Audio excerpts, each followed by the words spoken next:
Ah, thanks. Some generic music.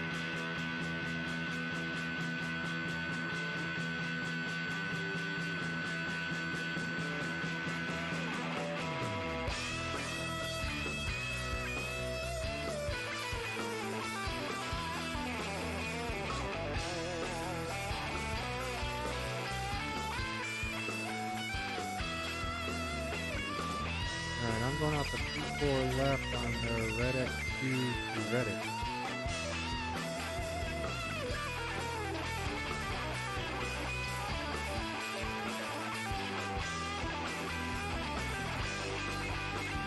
I've already planned my arrival. ILS Zulu runway 35 right from Mike Papa 2, following the dumb 9 to Alpha 2 minutes.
Haha. Hi, good afternoon, good evening, good morning, ladies and gentlemen. Welcome to another Charlie 31 departure. We're flying Cathay Pacific with Capn Jack. He's on his way. He's down there flying the 787 Dreamliner in the ANA colors. So we're getting everything fired up into the sim now. We're just getting the aircraft programmed up. And then, yeah.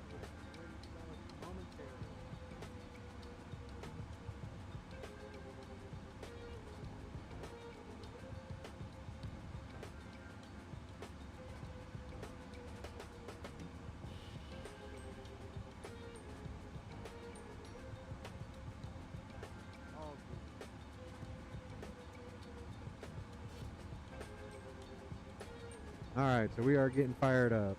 So we can go to our FMC comm. We can uplink our winds. Load. Execute those. Descent forecast. Load.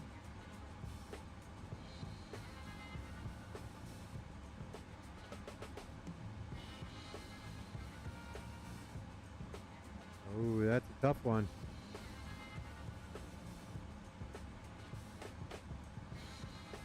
Oh, yeah. All right, so we're good to go there. So let's go back to our route page.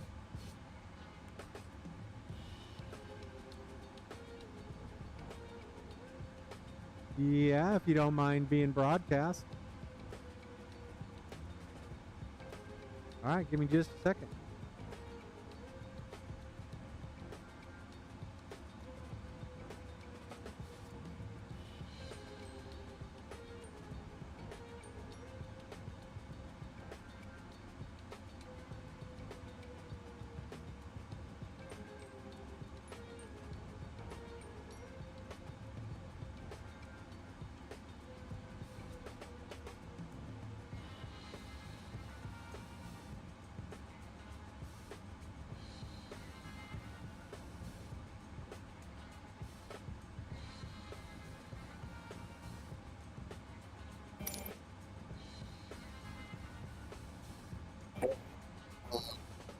Okay, chat check. Chat check. 1, 2, 3, 4, 5, 4, 3, 2, 1.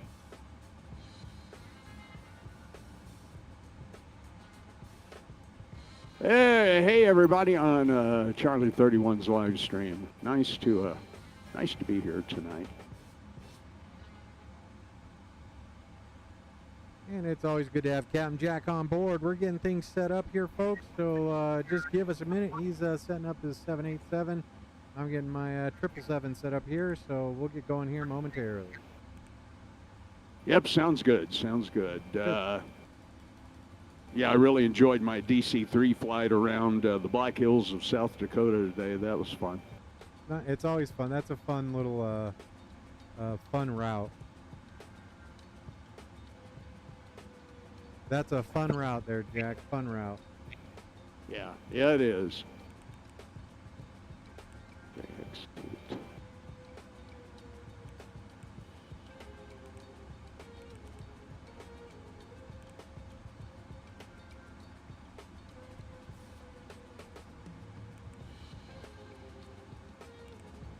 I'll tell you, Charlie, the 787 has this long checklist to go through before you start your engines. It's pretty crazy. Oh, yeah.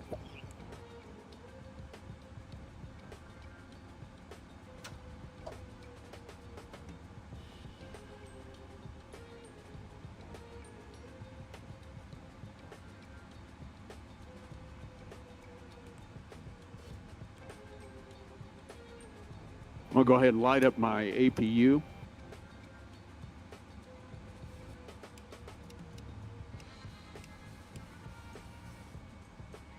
Mine should be running, so...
What's the frequency, the CTAF frequency for Narita?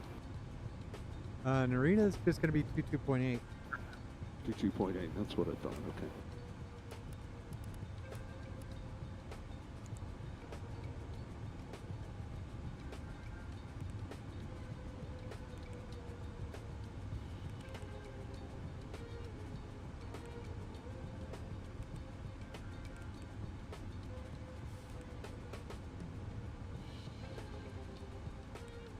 Alright, now we need to go over to our performance page, performance tool. We are departing. Okay, I'm going to, what are you going to squawk, just generally at this point? I'll just squawk 2031. Okay, I'll do 2035.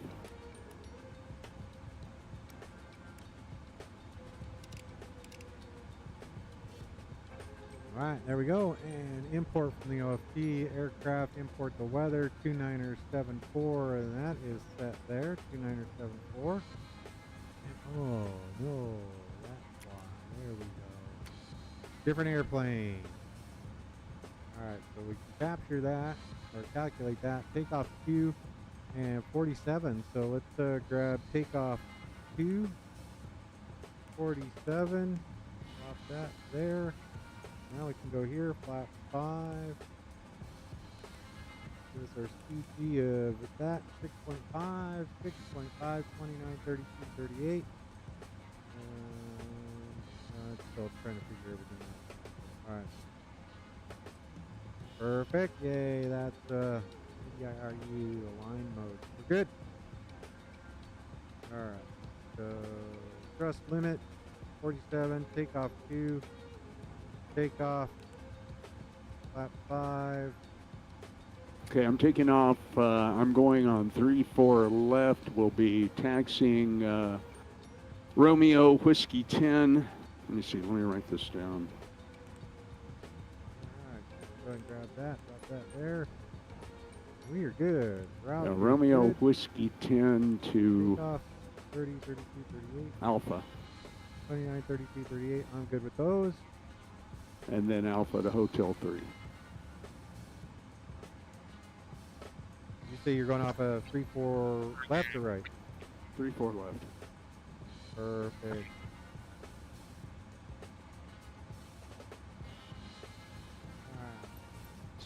We are just about 20 people away from being ready for pushback and departure. So 138 coming in here.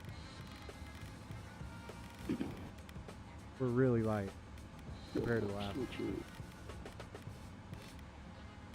138 there. We're going up to 400.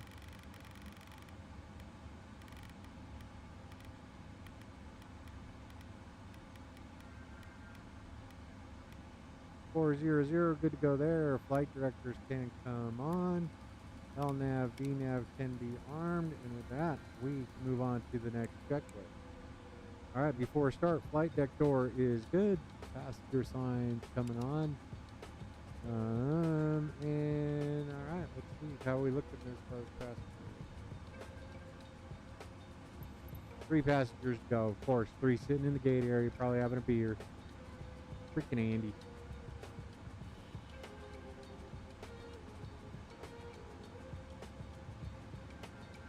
There we go. Everybody's on board, ready to roll. All right, let's prepare for pushback and departure.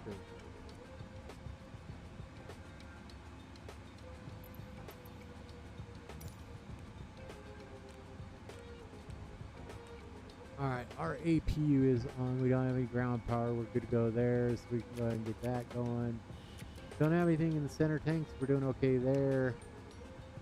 And we're good there, and there. So let's get our beacon on. And Jack, I am just about ready to start my push. Yeah, me too. Perfect.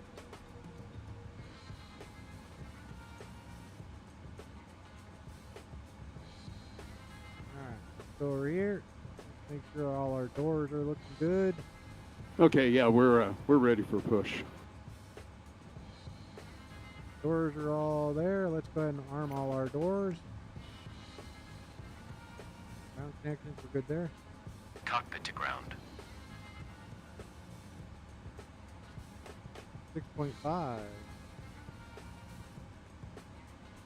I'll try not to shoot too much of my audio over to you. All good. 6.5. We're max there. So trim 6.5 set. We're set there, and there.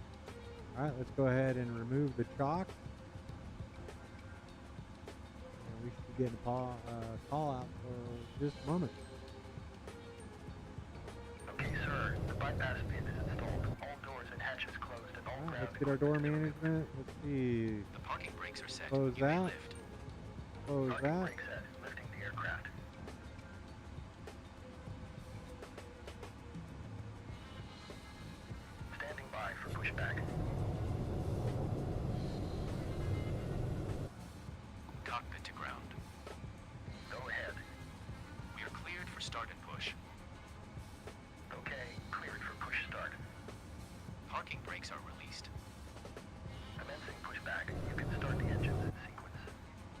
start in the sequence.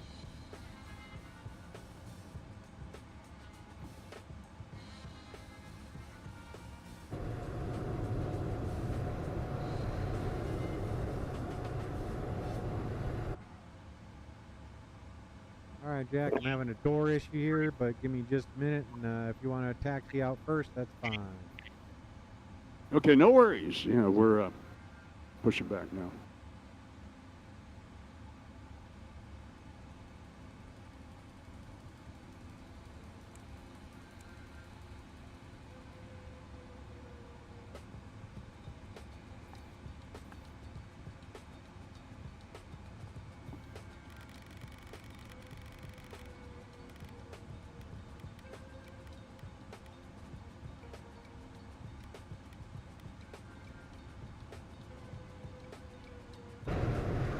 Doors are all Pushback closed. completed. Please set your parking brake.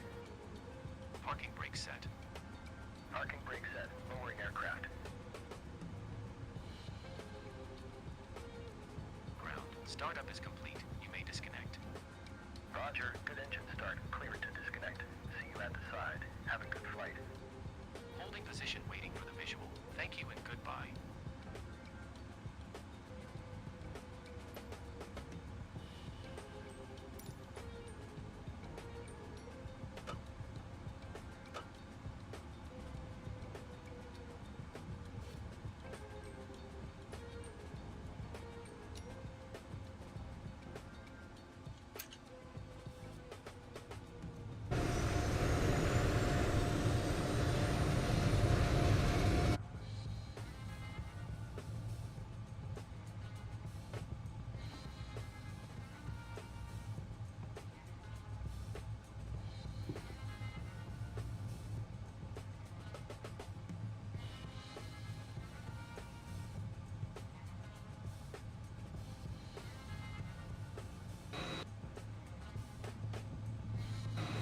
Okay, buddy, we'll just go ahead and follow you.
Narita traffic, ANA 920 will be following the Cathay Pacific to runway 35 left, or 34 left, ANA 920.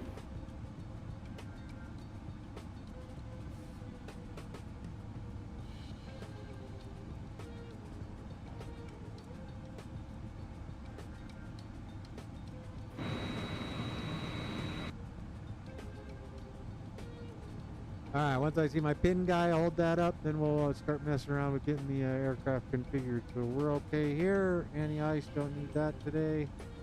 Thank you. Pin up. There we go. taxi light flash. There we go. Recall, auto brake coming to reject the takeoff. Flight control. All left, all right, all back, all forward, full left rudder, full right rudder, and there we go. We are good to go there. Flap set to 5. Back to our checklist. Flight controls are good. All ground equipment is clear. Next one before takeoff. That's in progress. All right, Jack, here we go. All right, buddy. Traffic, I'll be right Cathay behind you. 69 Heavy, taxiing runway 34 left via Alpha. Narita. And here we go.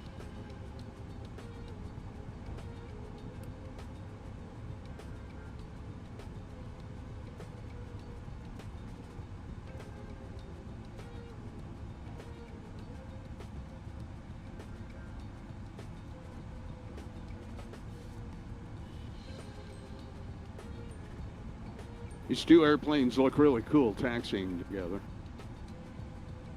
That they do. That they do.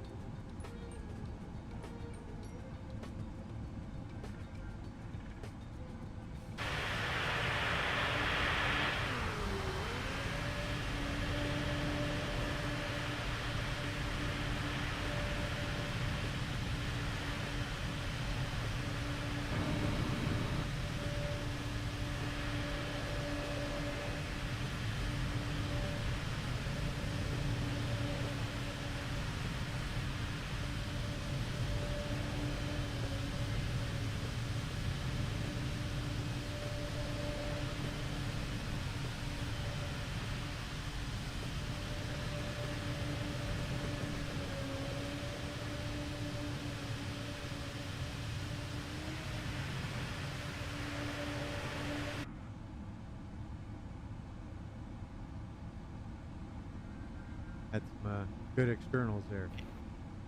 Yeah, I'm watching you stream over here on another.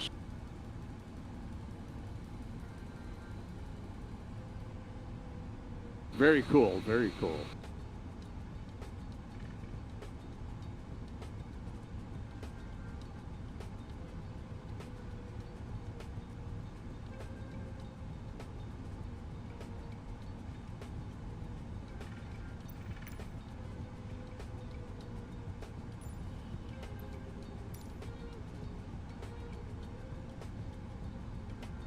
And for you, I am flying real time. So. There you go. Right on, right on. I may have to take a pause for the cause, or a cause for the pause, or a pause for the pause at Cruise for Jinky and Lulu. No worries. Got the no worries. Got Turtle and Alice fed, and they're just chilling. So I got a minute or two before they need to run outside. There you go.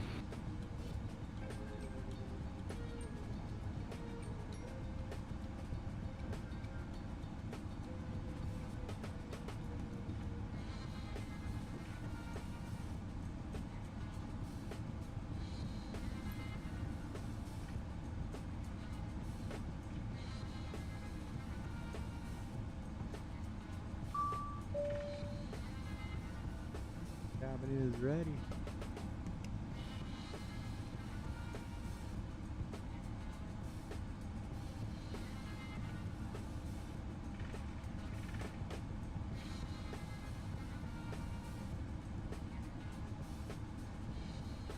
Narita traffic, Cathay 69 Heavy, lining up runway 34 left. Narita.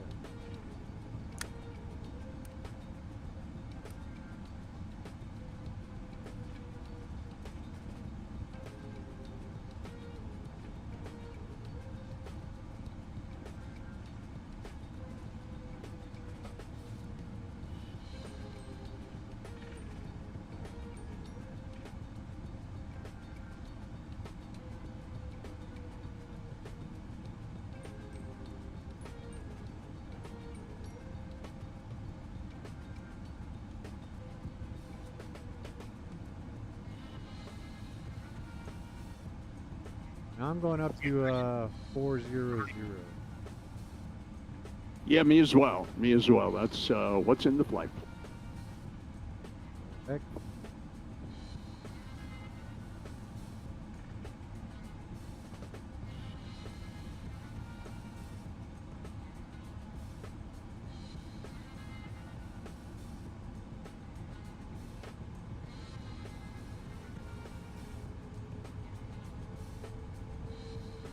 Got a bit of a loop-de-loo departure here.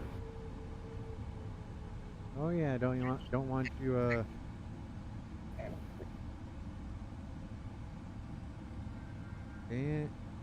stand by. Ah.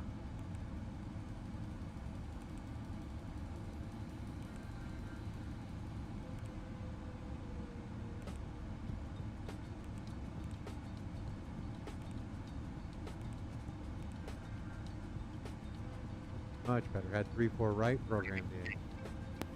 Narita traffic, Cathay 69 heavy, 69 heavy, parting run 4 left. 4 left. Narita traffic ANA 920 heavy will be departing second to the cafe, and we'll line up and wait on 3-4 left. Narita traffic ANA 920 heavy.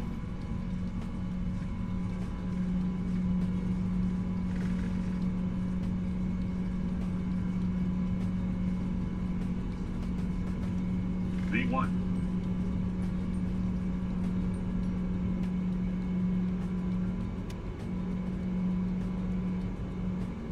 You're up. Beautiful liftoff there. Feeling pretty good.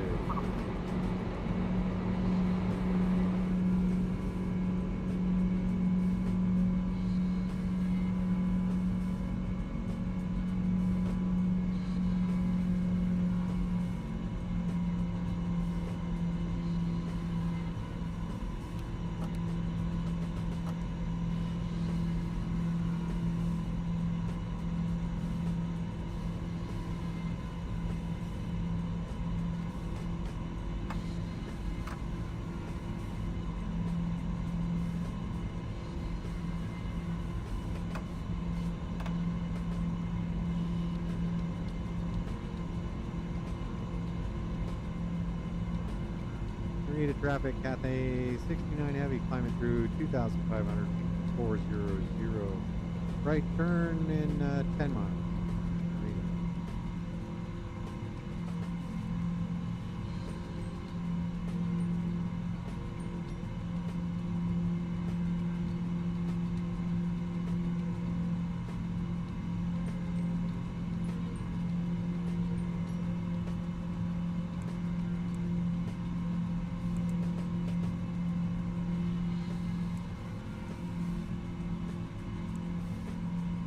Alright, nothing to do but fly along on our way over to Shanghai. Ladies and gentlemen, flying out over Tokyo, or gonna fly east of Tokyo and back around. So sit back, relax, enjoy the ride. We're on our way to Shanghai. Narita traffic ANA 920 heavy. We're ready to take off on the 3-4 left, departing straight south. Runway 34 left, Narita traffic ANA 920 heavy.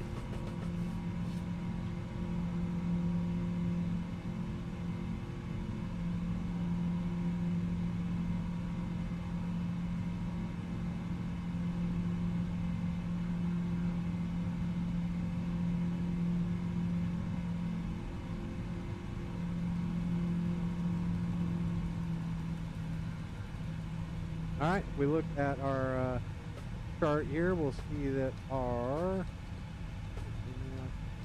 we want this one actually. And you will see that our transition altitude 14,000 feet.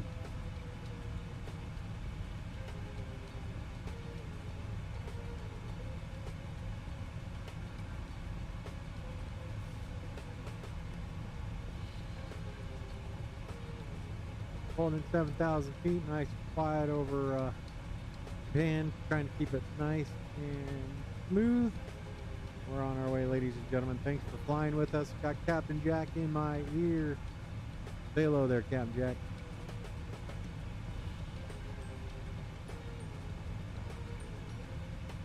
He's busy flying his airplane, so we're going to go ahead and get this over to here. No smoking at all.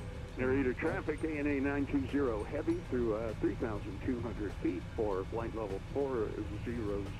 Narita traffic, ANA 920 heavy.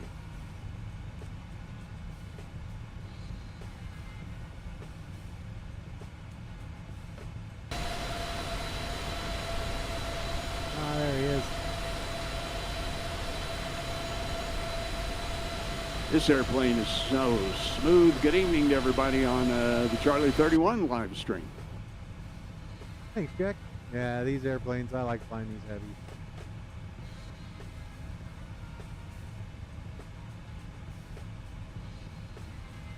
Yeah, I got to remember to press my PTT button over here. I was talking to you and realized, oh, he's not hearing me. I'm the same. I just switched over to PTT instead of voice activity.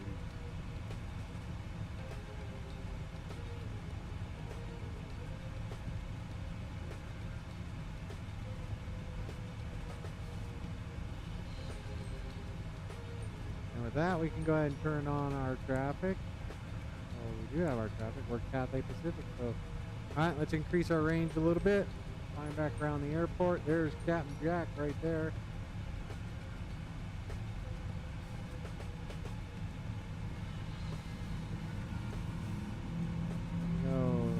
Continue our climb up to 400.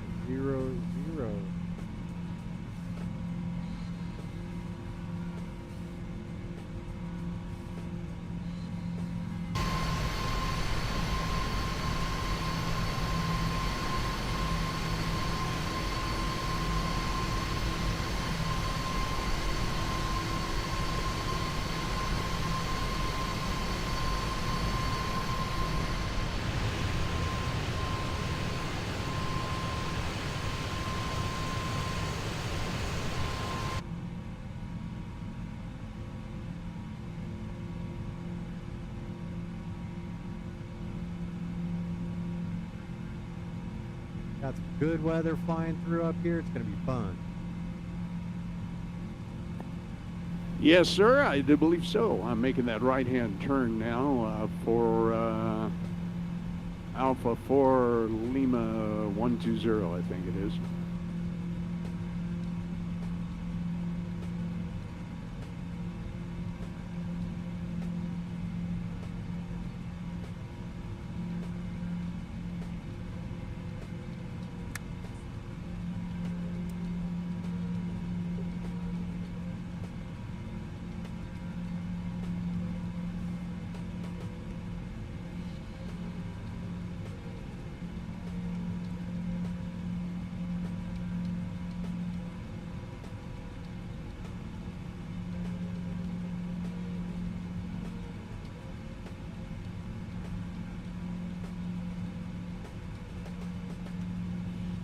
Aviation Geek, how are you, man? Welcome aboard. Got Capn Jack on the other side. Yeah, hey, Aviation Geek, joining in on Charlie 31 stream here. Glad to be along for the ride. What y'all doing? Good. How you doing, man? All right.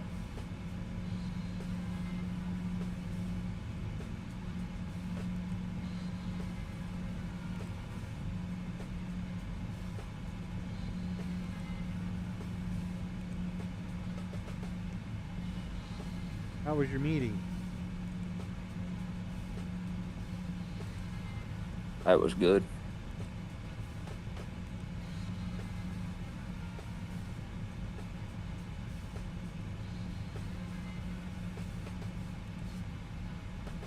What's Now you just gotta figure out what you're having for dinner.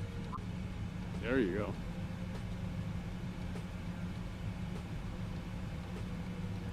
Yeah, what's the latest with your job hunting there?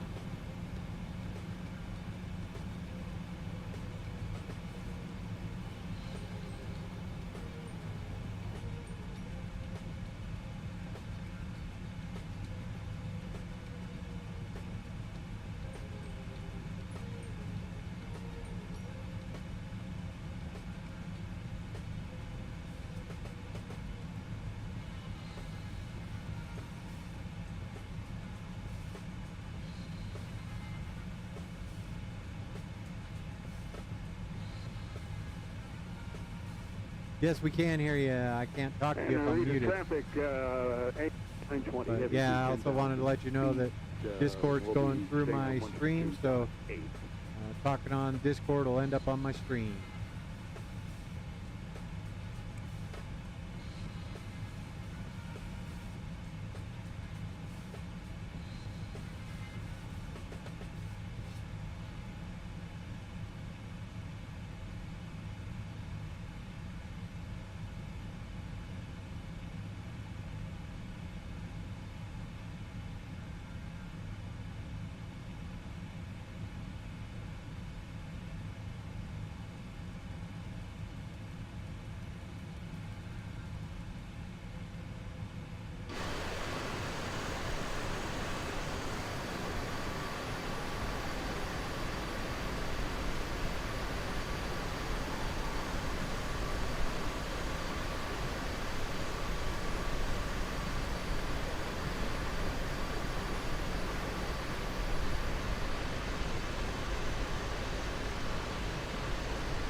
And Jack, he's still waiting to hear back from the rest of the squad.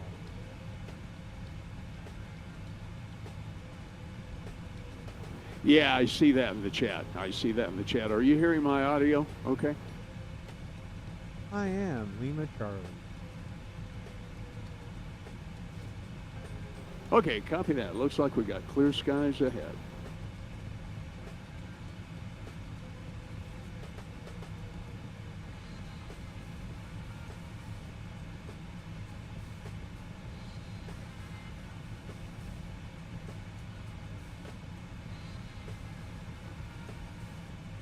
Man, what an incredible departure. That's fun. That's a good one. I've always enjoyed it.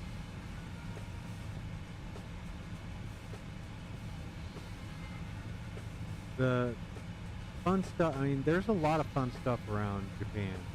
There's a bunch of fun airports to fly in and out of. Yeah, I've done Narita a few times. I did, what was it, Seoul to Narita on a live stream a while back in the 777. I think that was my first one. But I need to do more. Yeah.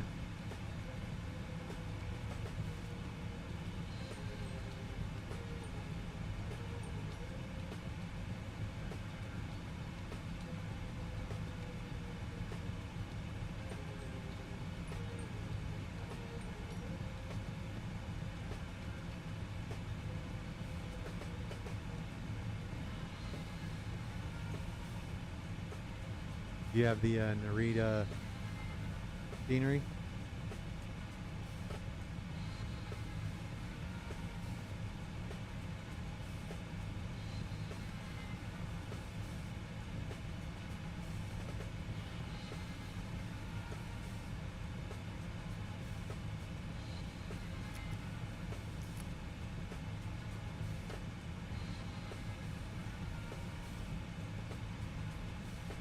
Jack, do you hear me in Discord?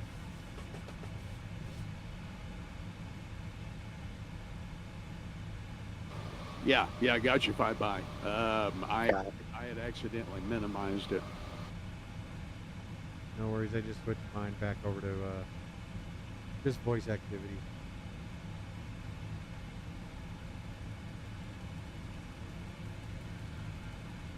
All right, sir, very good. I'm watching to see if I see you on my screen, but I do not at the moment.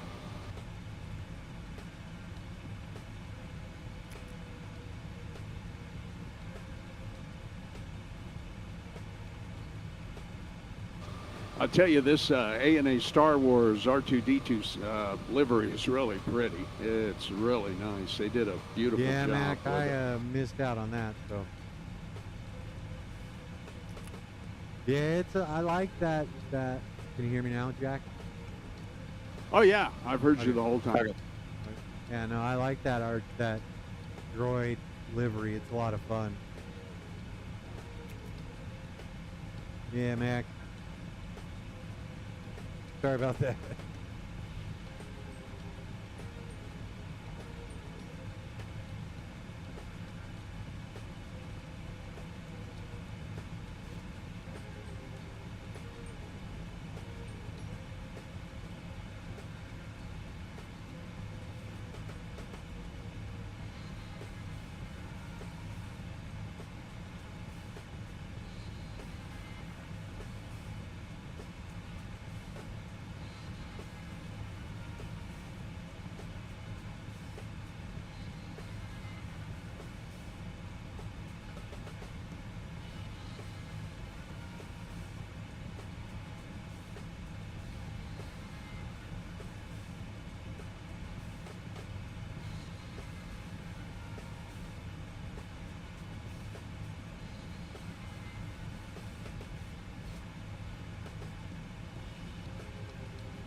I just put a promo for this for your live stream into my Discord chat to everyone, so maybe some other folks will drop by and say hi.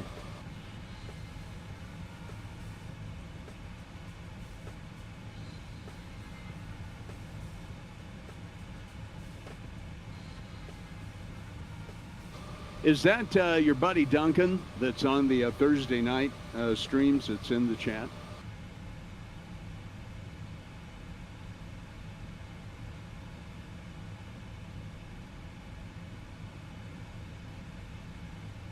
Hey, are you hearing me?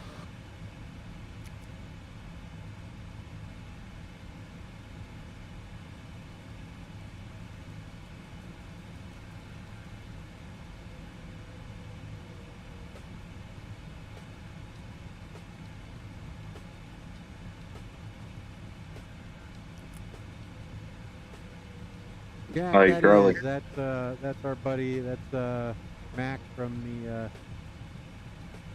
Thursday Night Flight crew. Hey, Charlie.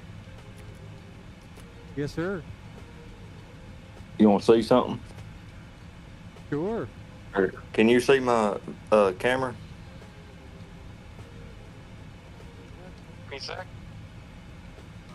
Yeah, Zach, it's in the voice chat, but it's really dark. It looks like you're standing. I'm gonna show you something. Hold on a minute. I'm gonna go on mute though.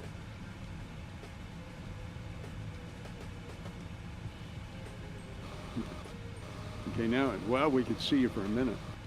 I'll flip my camera around here in a minute.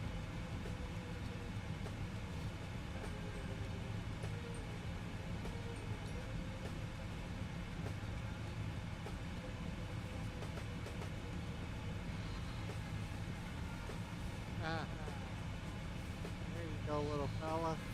Oh, look at that. Look at that. Don't honk your horn.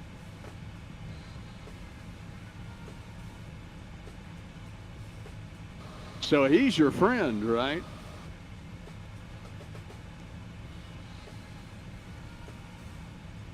There's something, there's always something.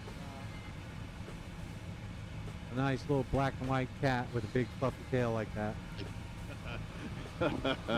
Yeah, the ones in our neighborhood, you don't want to stay around. One of the guys I worked with, his dog got skunked last week, so. Yeah, Jinky and Lulu got skunked one time out here in our backyard. We couldn't believe it. It took several weeks for them to smell back to normal. Yeah, that's the hard part. Turtle and my other dog, Trent, got skunked when we were out in the country. They got it bad. And the missus didn't know what to do, so she threw him in the bathtub. and got that skunk oil all over everything. Oh my goodness. Yeah, he ain't scared of nothing. No. Now there's one more out there. I didn't think about it. I shined my light on it. It took off running, but that one, it's. I bet I could walk almost up to it and it would probably wouldn't do nothing. No. Yeah, They're you're pretty brave. docile.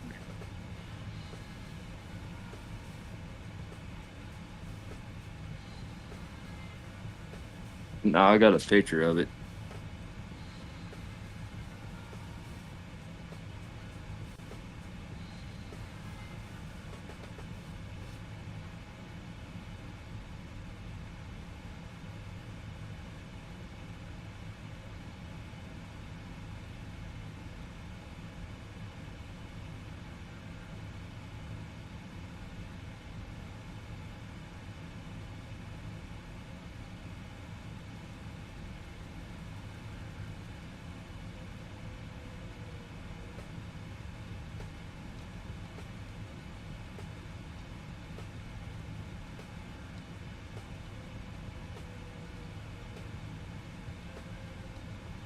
What you doing for dinner there, Aviation Geek?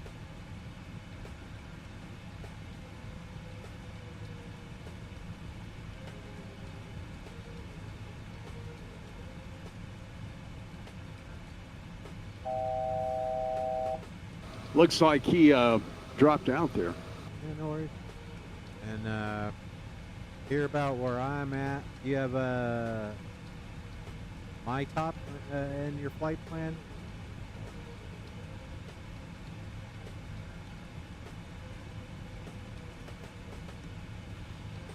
Coming up to my top, you'll see Mount Fuji.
How you doing back there, Jack?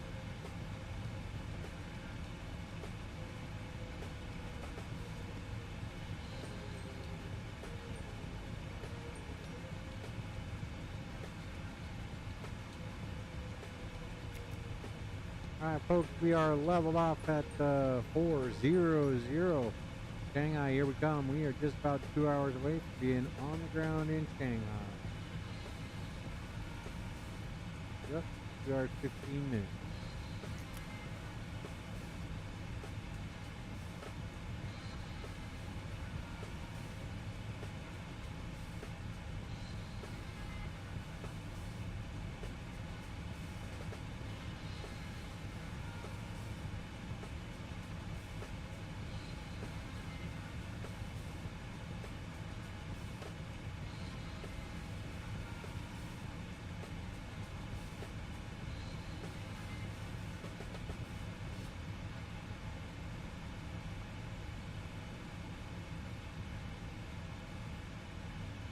Okay, just so you can see my beautiful airplane. There's my video.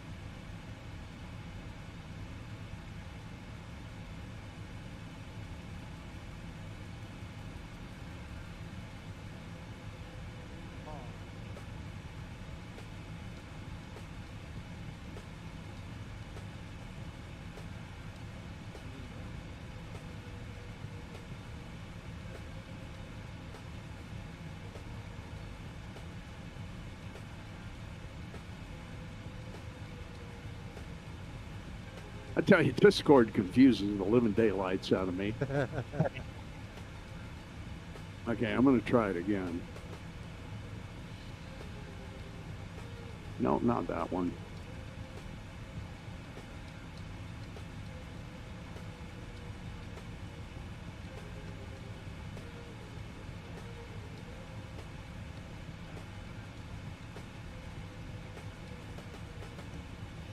Not seeing anything. Yeah. Okay, I'm working on it. Share screen. It's being extremely slow. I might need a better streaming computer. We need more power. Need more power. Is it there yet? No, it's not. It's kind of just sitting here doing nothing.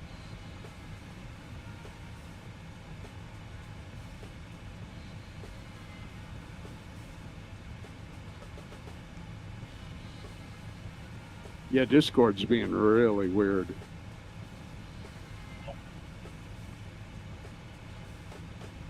Yeah, it's like got both your and my screens green highlighted, and it obviously it's letting me talk to you, but then it's got a ghosted screen in the middle, and it's not doing anything. Ah, all good.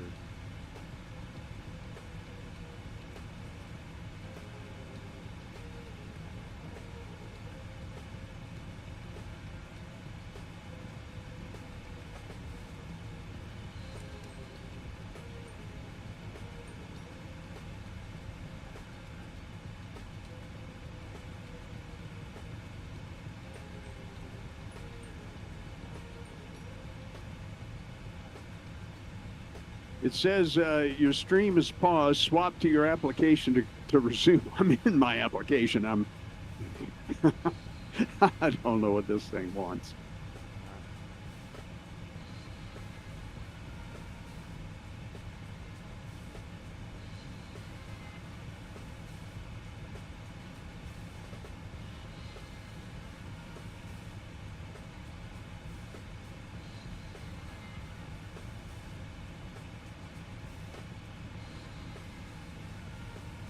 Yeah, I don't know what its issue is. Well, sorry about that.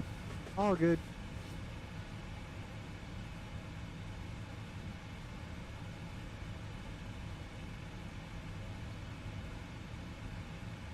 How long are you unsupervised for? Until I pick them up at the airport on Monday, right around noon, actually. Nice. Yeah, she's been sending me all these wonderful pictures of things she and her sisters are doing. They're having a good time. She needed a break, too, so I'm really happy for her. Yeah, that's good. They're in Palm Springs? No, Santa Cruz. Santa Cruz, West. Santa Cruz. Yeah, Santa Cruz. We always, that's what we do when we drive out for Labor Day. We go to Capitola. So just up the street from Santa Cruz. Oh, they went there today, man. They went there today. I should send you pictures. I should send you the pictures. She texted me pictures. Speaking of which, I'm gonna have to step away for a minute. I left my phone upstairs. I'll be right back. No worries, I'll be right here.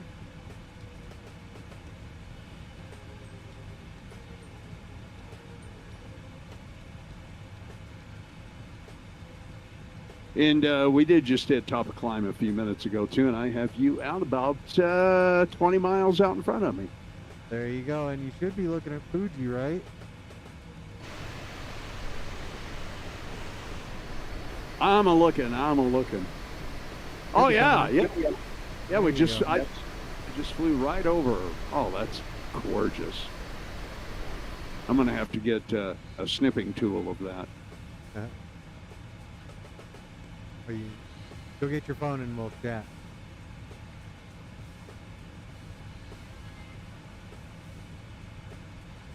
Okay.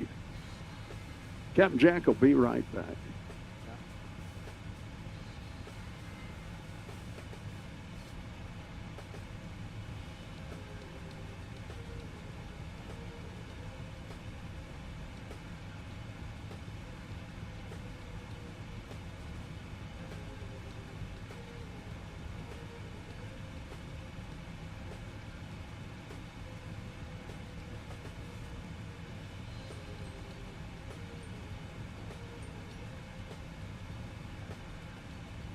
And we're flying along with like a 60 knot headwind.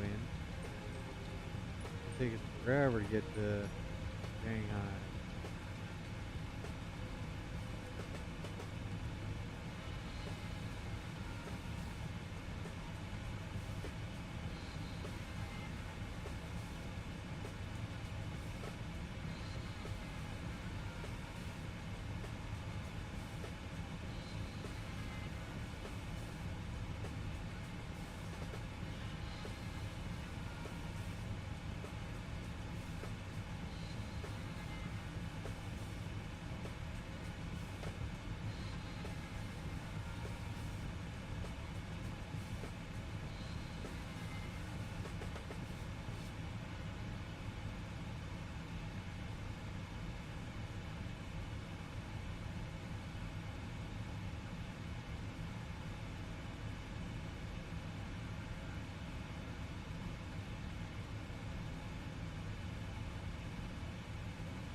Straight on the nose now. Straight down the pipe.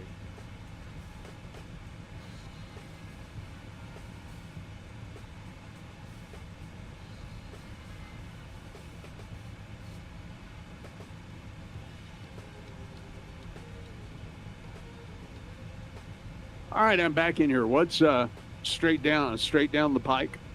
Our headwind. 60 knots straight on the nose. Oh yeah, I see that.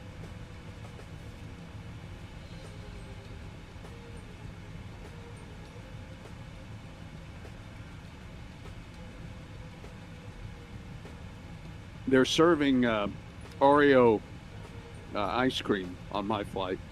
Oh, you got one of those catering carts. I do indeed. They brought it right to the cockpit to me.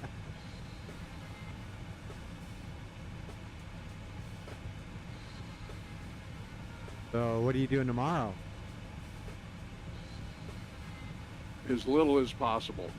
Copy. You know, the Thunderbirds are up at Fort Collins. Yeah, I definitely will be watching the Broncos at 2 o'clock. Ah, okay. Are you a football fan at all? Not a giant football fan, no. Well, the Giants, you know, Russell Wilson is their quarterback. What's that big city we just flying by there? It's a big city down there in the valley. Right now? Or where are you at? I'm about 20 miles behind you.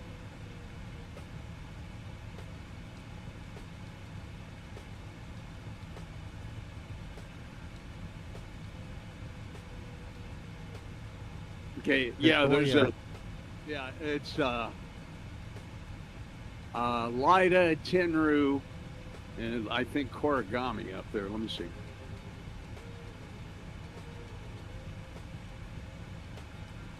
No, Kamagami. Yeah, Kamagami. So yeah, there's a whole section of city right in that valley. Yep, that's Nagoya.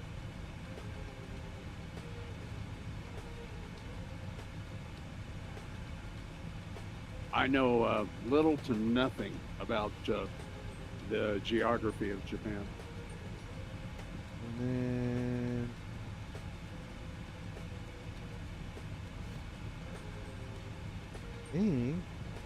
Oh, holy cow! Yeah, I see where we're about to, or where I'm about to come over Nagoya. I saw something else, but Nagoya. Holy smokes, that's big. Yep.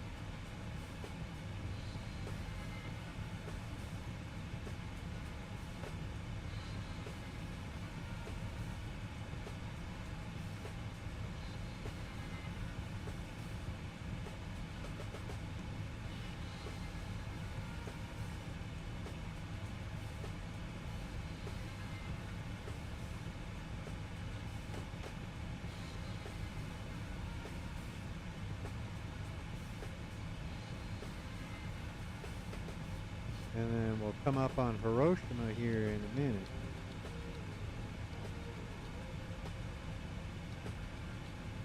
That'd be really cool. It's kind of like a grand tour Yep. of some of the.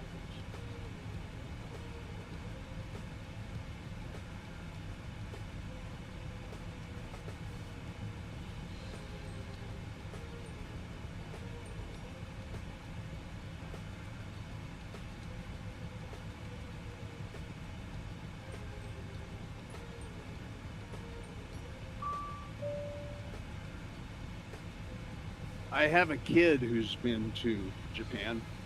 Actually, I think I have two kids who have been to Japan.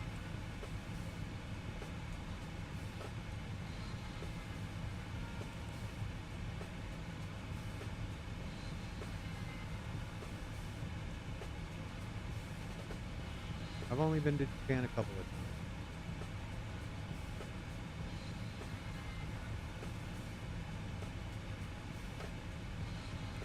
Never been myself, but I've been to California. Oh, sorry. And I've been to Alaska one time.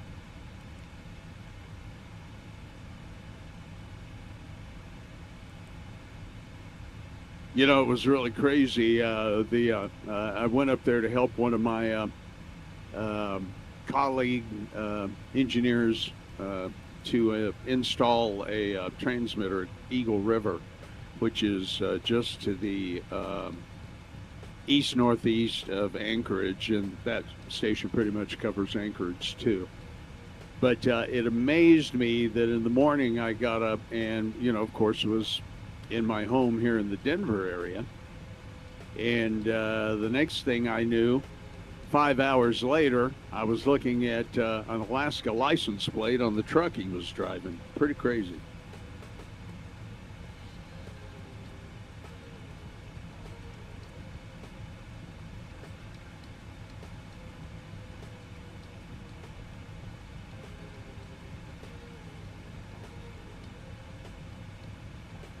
Yeah, this is just beautiful.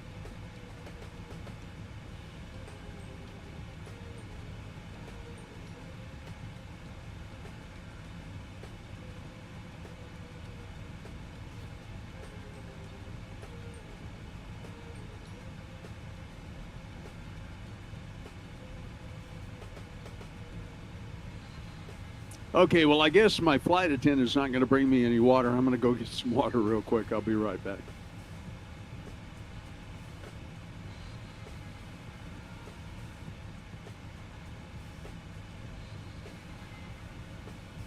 Here you caught the big chicken.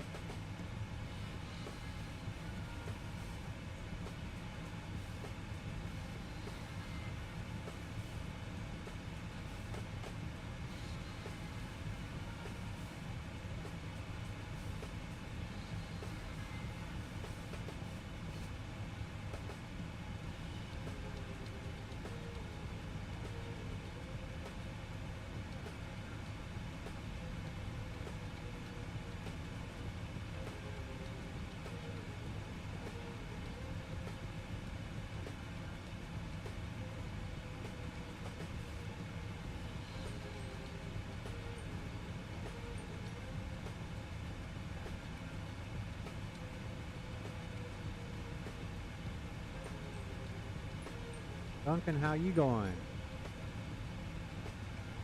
You at work right now, or?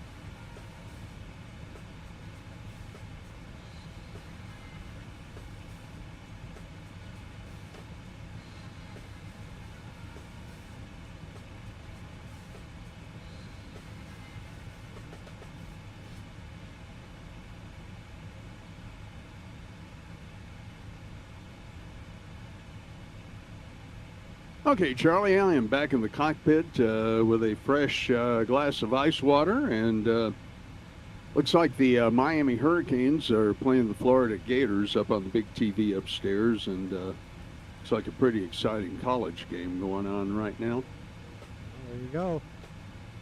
Do you have a TV down where you're simming?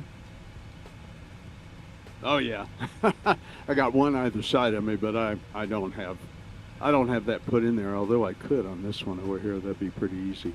Let's. You have it. You have Xfinity? No. I just receive all that off the air. Yep. I am old school when it comes to that. Well, the nice thing is like they have all so Xfinity. They have like Xfinity Stream. As long as you're on the same network, you can pretty much watch all your stuff on a computer or tablet somewhere in the house. Oh yeah. Being a radio engineer like I have literally built HD TV receive antennas that I put in our attic, and I feed them down into the house to the various positions where we have TVs.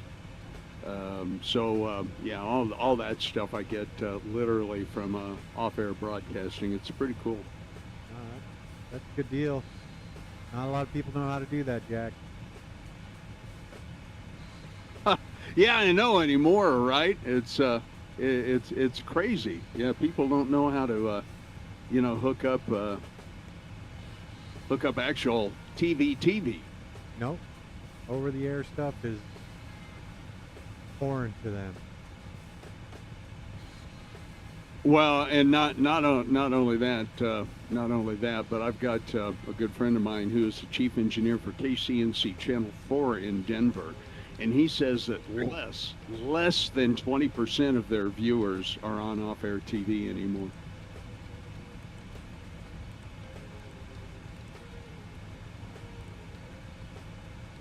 And that was actually quite a few years ago. It wouldn't surprise me if it's a whole lot less than that these days. Yep.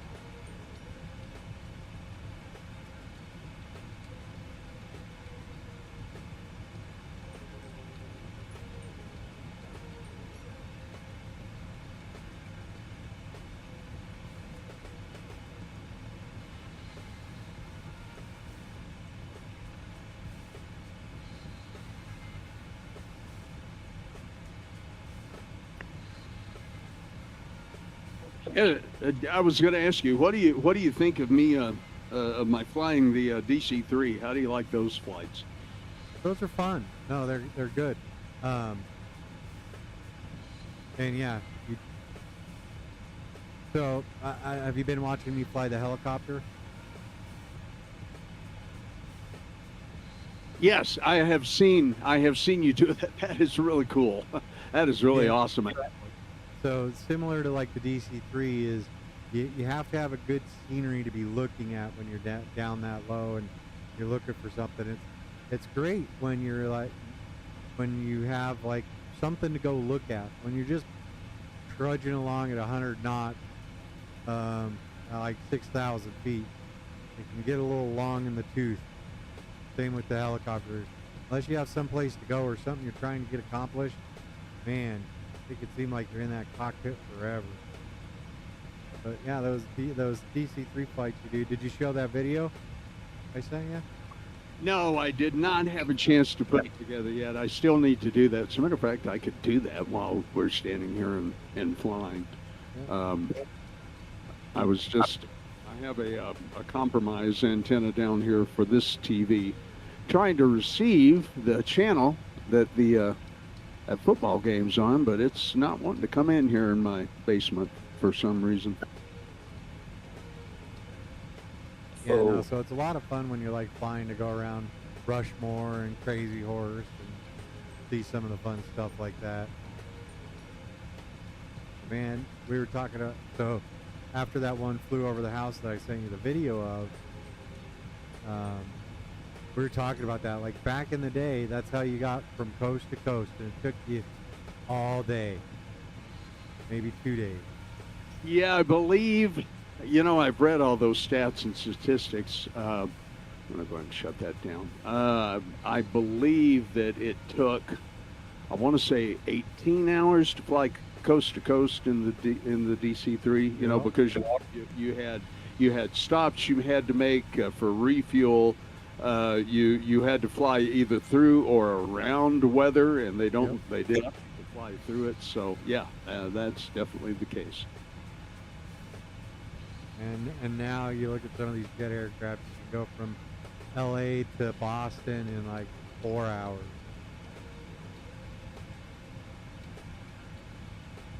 Oh yeah, exactly that. Hey,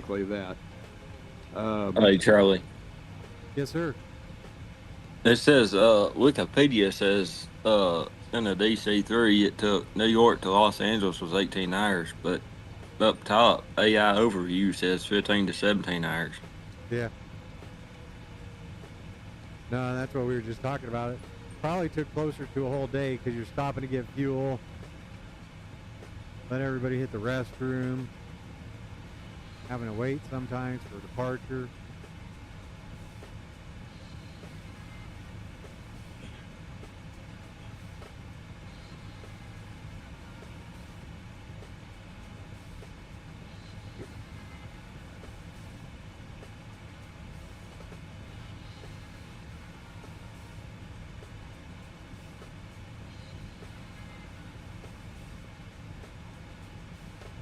Hey, would you do me a favor and resend that DC-3 video to me?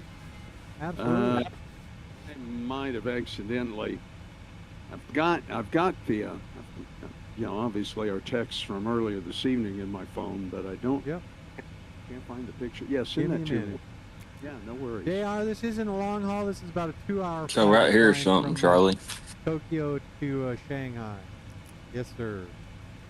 It said by 1938, American Airlines was using its sleeper-configured DC-3s to connect New York with Los Angeles before the DC-3 arrived. Getting from the east to west coast by air took 25 hours and involved as many as 15 stops.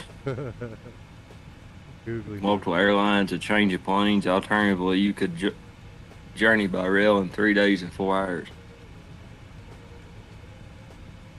That's what Simple Flying put out. Could you imagine just sitting there on a train, you see one of those planes go by, you're like, man, they're getting there so fast. I couldn't imagine living in 1938, though. Yeah, no doubt. And, you know, well, I just sent something in the chat that I didn't send the whole thing.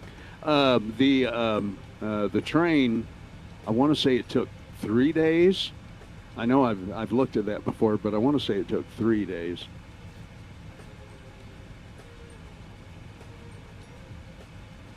Well, I was just reading it where it said that. Yeah, hey, Charlie, what's your airspeed?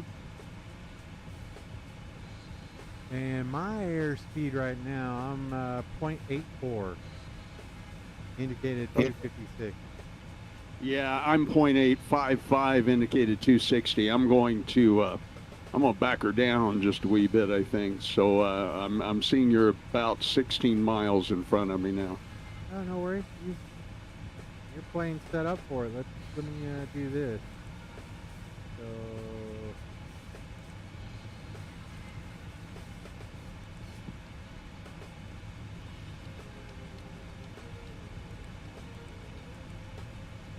no, I'll just drop to 0.845.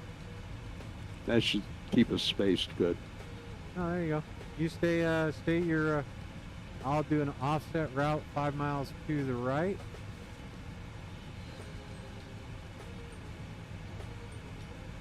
You know, John showed me how to program that in, and I have since forgot, but there you go.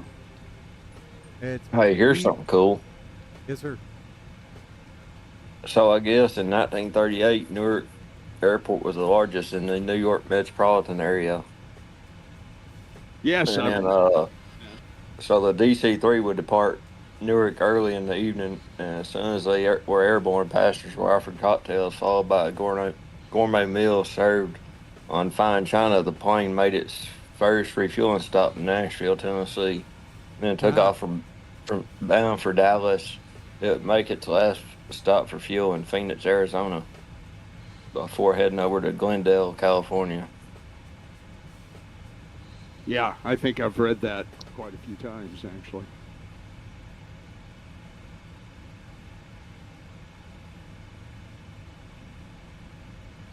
Okay, Charlie, and I got the video. It just got here. There you go. Yeah, so if you go into, if you want to remember how to do offset, click on your route button,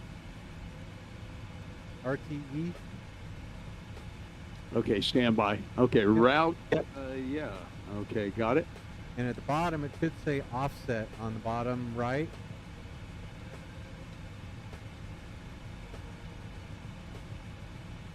Does it say offset there? Hang on a second. I had something else. Okay, so there's alternate and takeoff. Let's see. I hit the route button. Stand by. Okay. Yeah, you know.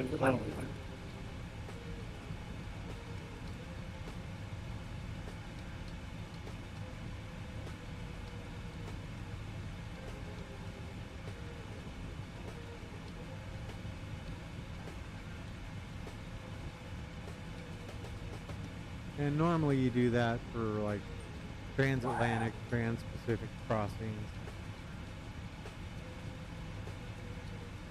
Yeah, the FMC for the 787 is a little bit different. It's not in there. Copy. Nice.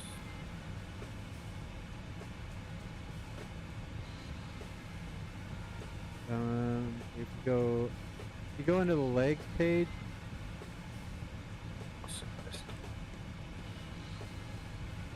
Okay, I'm on the legs page. on the bottom right, what's it say? Out data. Copy.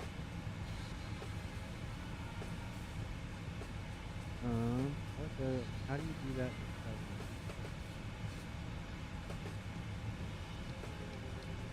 I'll figure it out. I'll let you know. Yeah, I can look it up too. We can get there.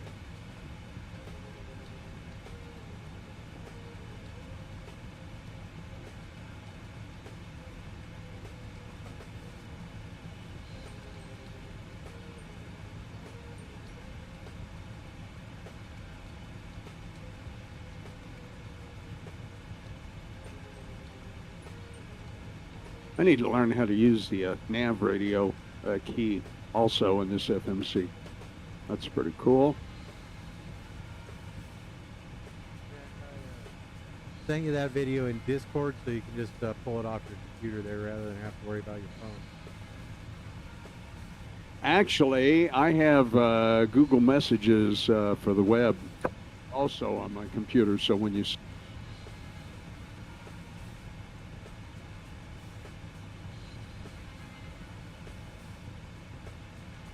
Yes, I got the video here.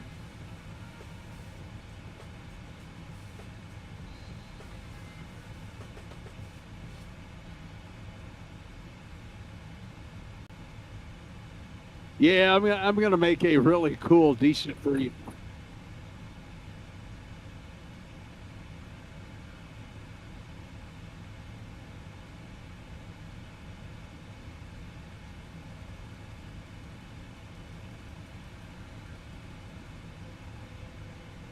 And that was just there above your house yesterday, right?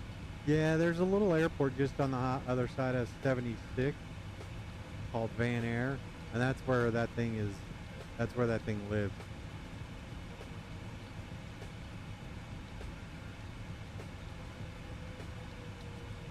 That is fantastic.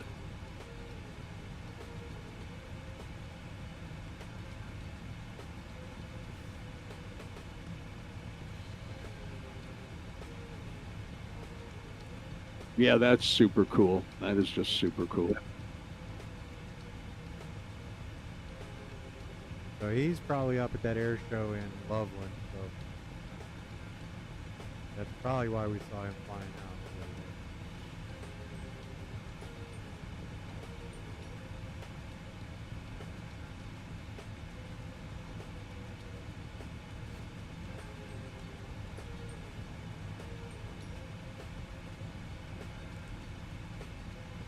So yeah, I'm showing us with about an hour and a half to go, landing at 0248.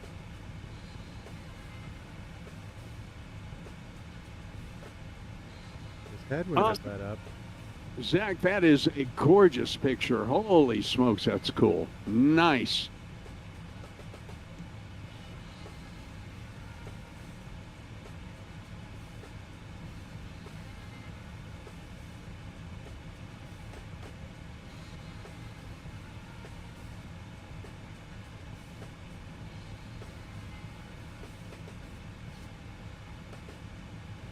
I'm going to make a special folder just for DC3s and put all my stuff into that.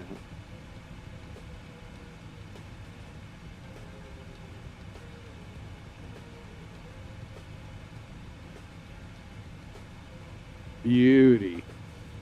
Did you see that picture that he sent, Craig? No, where'd he put it? Okay, I'm going to have to put it in my... I'm going to have to send it to you in Discord over here if I can figure out how to do that without breaking the chat.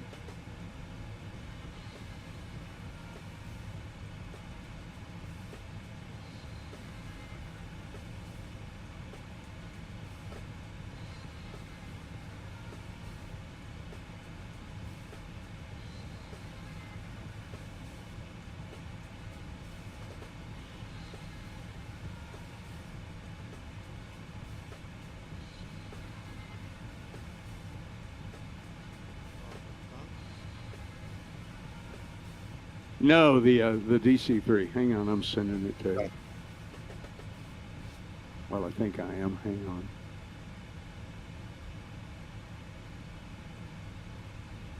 Okay, image copied. Now let me paste. There you go. That's just beautiful.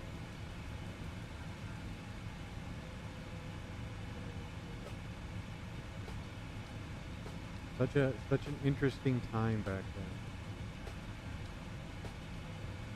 Yeah, I have to admit that I'm glad I'm not living then, but you know.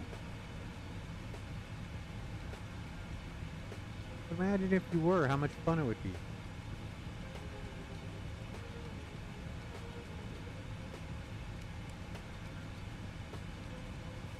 Yeah, I don't know.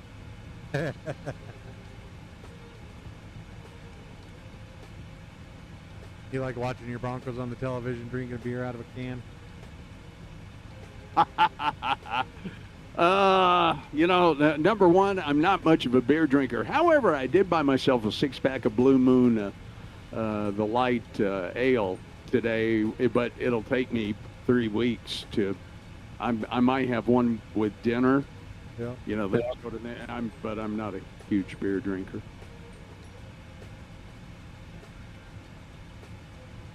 Not a huge drinker at all. Wait a minute. I had a beer for dinner. I shouldn't be flying. 8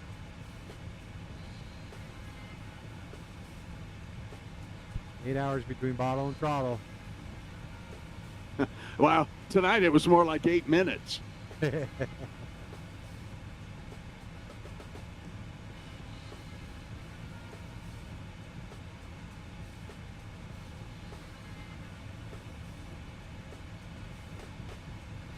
That's too funny.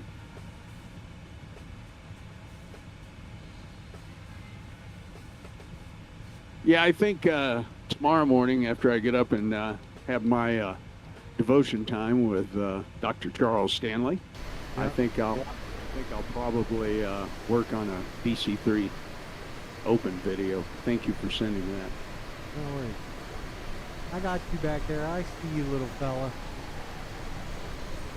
Oh yeah, you're about 15 miles ahead and 15 degrees off my nose. Should be about 5 miles right of course, and yeah, it looks like you're right there. We're about 20 away from Hiroshima. Yeah, I see it coming up. As a matter of fact, I've got your contrail at about my 1 o'clock. There we go.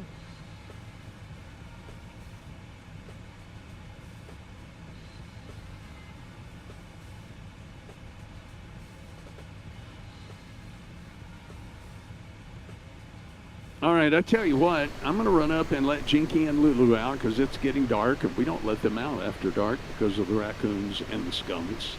And I'll be right back. And I'll do the same.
right, Jack, I'm back. You're back.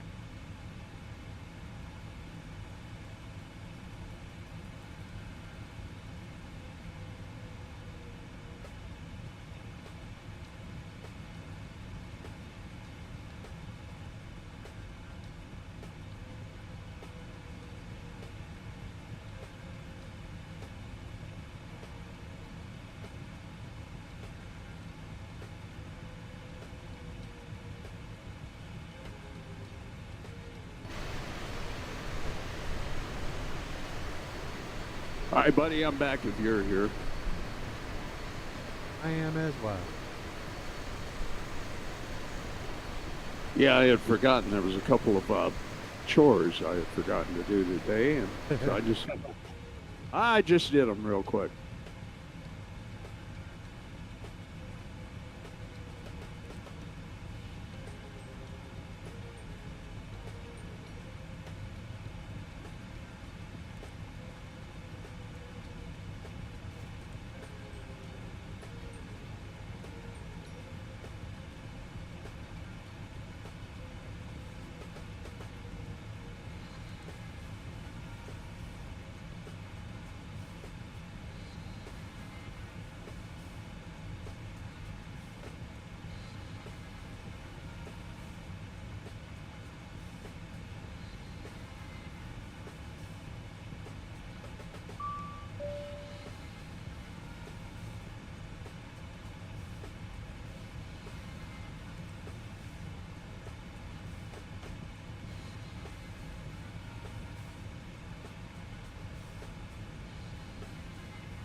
Do you ever stick your head out of the airliner there while you're flying at altitude and look straight out the window?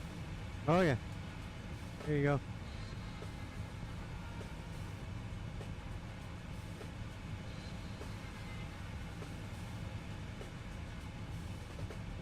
Yeah, I got to wait for your stream to catch up, but I'm watching. Yep.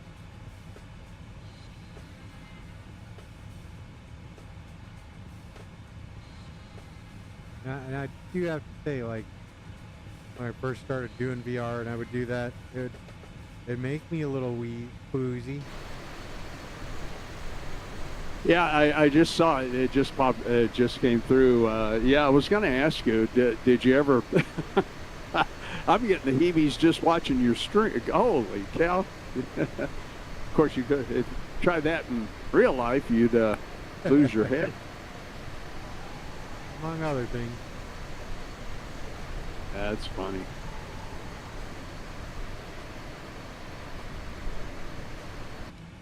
And the fun one to do that in is also like the FA-18.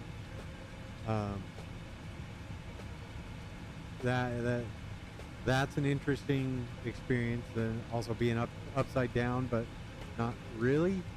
But looking out, looking above you, and seeing the terrain. Oh, I bet. I bet.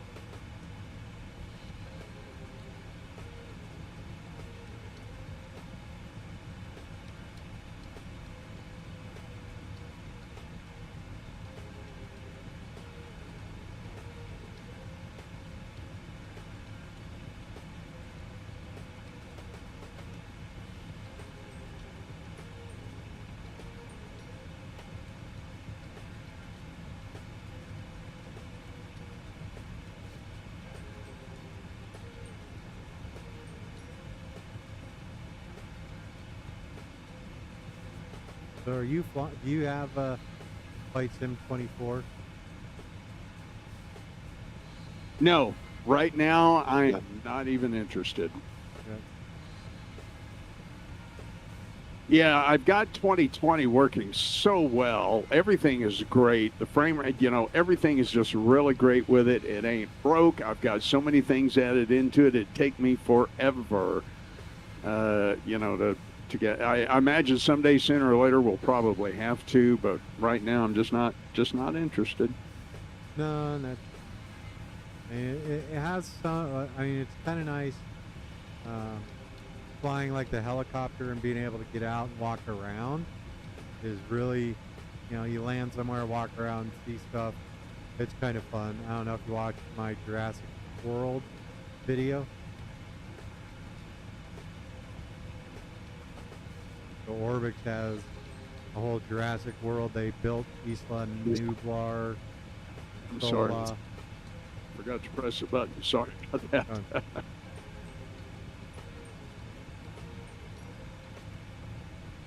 Yeah, no, I have not seen that one. I'll have to look that one up. So, are you flying in 24 now?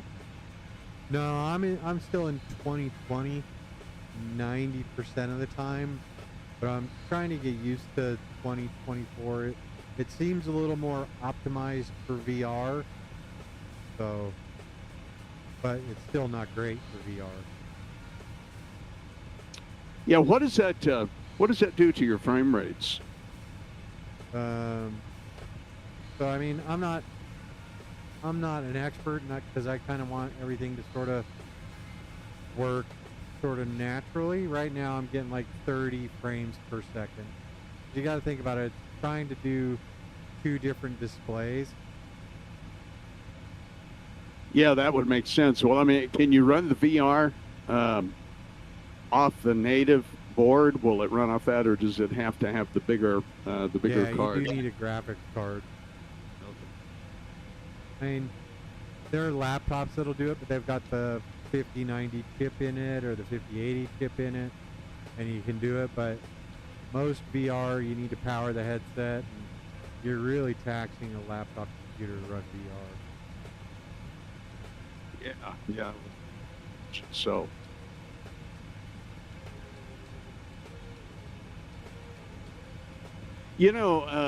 I'm running my live streams actually on a streaming computer. And, I send the main video across to the streaming computer, which runs the main copy of OBS. I send it via, yeah. Well, actually, no. I'm not using NDI now. I am using Teleport. Okay. Teleport. And it seems to work better. Yeah. I was having some problems with NDI anyway. What I'm wondering is, could you set up another computer that would have a decent graphics card in it, and send that video over to that somehow? Well, no, that wouldn't work. Okay, never mind. I see several reasons why that probably would not work. It's a chore. It's doable. It's actually just isolating the VR. There's an open XR XR VR mirror that just sends one of my displays off to OBS, but it's kind of intertwined with everything, so it makes it really hard to send it to a second computer. Yeah, that makes sense. I totally get it.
You know, it's kind of amazing, isn't it?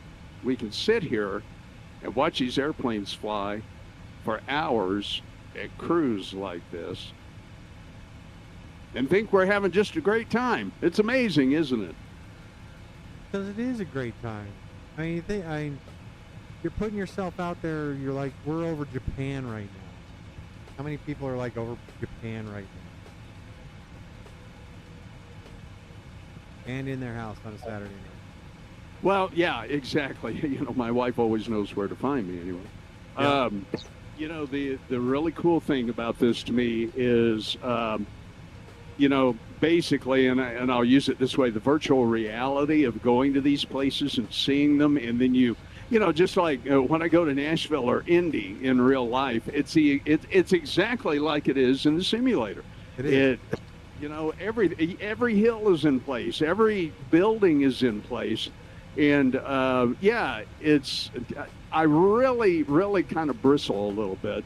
Here's my in-flight commentary, but I really kind of bristle a little bit at people calling this a game.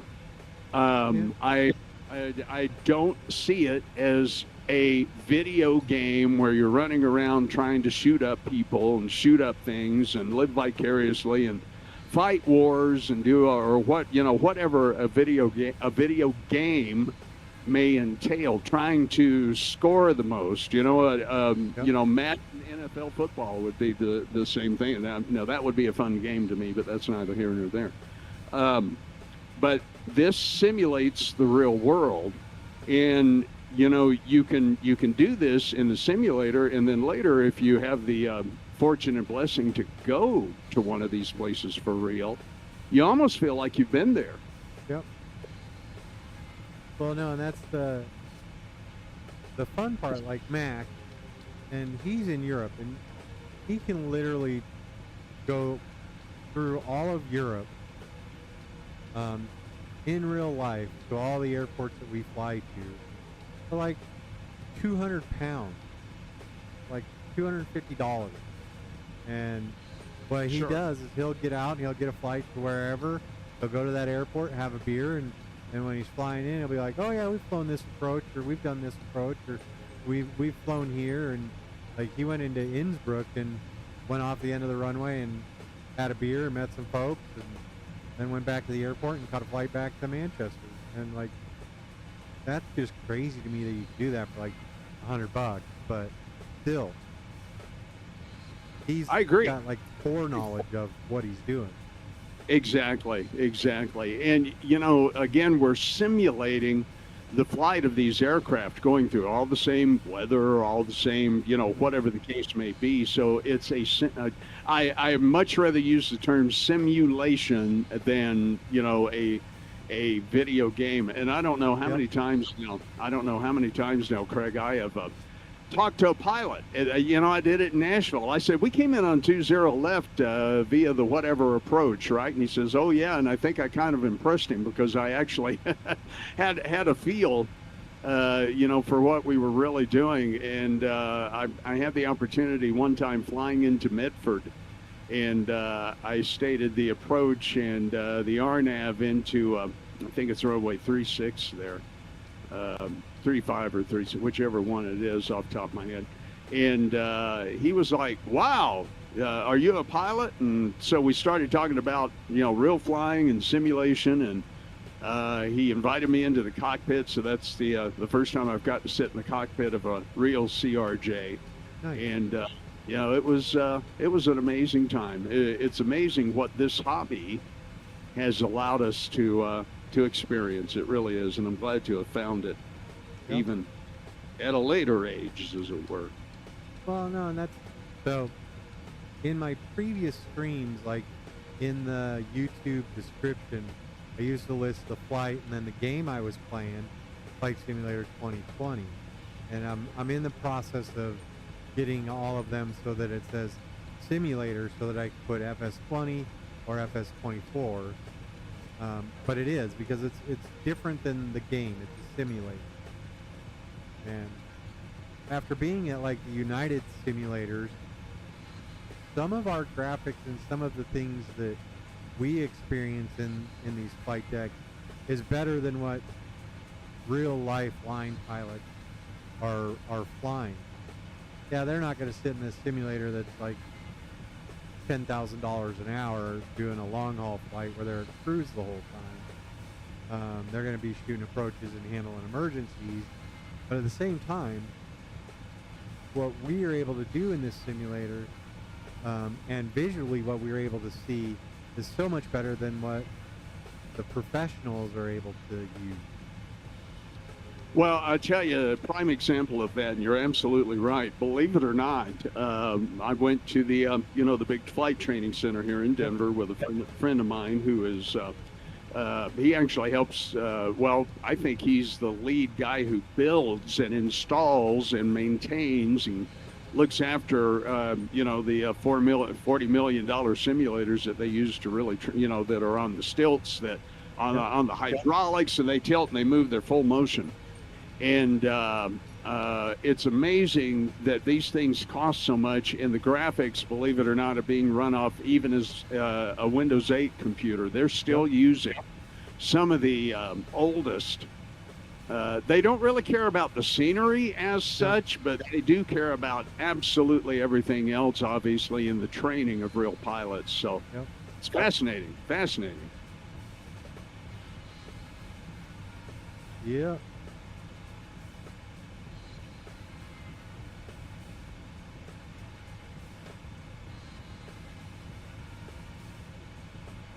The bottom line for me, too, I'll tell you this as well. Getting in the real simulator is absolutely cool. Absolutely amazing, and it was a great experience. I hope I'm blessed enough to get to do it again. I really do. And I've got some feelers out, so you know what? You and I may have to go down to Colorado Springs and go where they've got one of these simulators. I forget which hotel it's in. As a matter of fact, I keep I keep saying I'm going to call you guys, and if you'll let me get in that simulator several times, I'll promote you on my live stream. Yeah. And I'm really going to do that. But that being said, I was in the real life simulator where I'm going with this. I was in the real life simulator there at the flight training center, and I thought, believe it or not, I kind of like mine a little better. and I'm still trying to put my finger on that. Why is that? So I don't know. Anyway, what we get to do these days with the technology and everything is, it's thrilling and it's amazing. And I'm glad, you asked me why would I not want to live at that earlier, maybe simpler time. I think we're having a lot more fun now than those people ever did, even though they knew no better. Yep. No, and that's, I am grateful I'm where I'm at, but I always find myself sort of trying to put myself in those other situations and imagine what it's like. And I can say that growing up, I was able to play outside and do things outside because we didn't have a lot of the things that keep that suspension of disbelief from happening. And so I can only imagine what we're going to be like in 50 years from now as far as exploration and imagination. But yeah, put yourself out. Well, anytime we drive out to California, when we're out in the middle of Nowhereville, Wyoming, or Utah, you gotta be like, man, back in the day, they only had like a horse, and they had to get through all of this with a horse. I know. That's crazy, isn't it? Oh. Yeah, it's funny, too, when my friend Paul and I did that trip up into Montana, we came down through western Wyoming, through, through Cody, and then Riverton, and then on down to Rollins. And that area between Riverton and Rollins is really just desolate and wide open. And there's this rest stop there that is on one of the trails. It's not the Oregon Trail, but on one of the trails that, they had to actually use to go towards Oregon anyway. And we stopped on the motorcycles, and we were at this nice little rest stop. But I said to Paul, Can you imagine what this was like when there was absolutely nothing here but a dirt rut where the previous wagon had been through? Yep. And it'll blow your mind to, contemplate that. It's crazy to think about that. And that people were like, yep, I'm going to California. I'll see you never.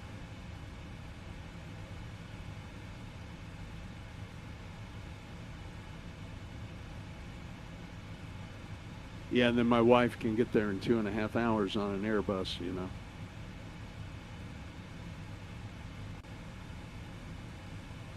Yeah, we were giving Josh a little bit of hassle the other day because he's flying that Airbus now. Like, there's like 2 buttons on that, up, down.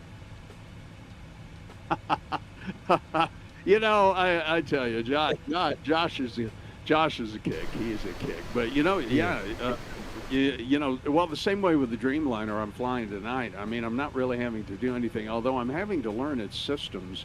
And the other night when we flew on the Thursday night flights into Boston, I wasn't struggling, but man, I was just on the edge. It was really challenging. Yeah, it was.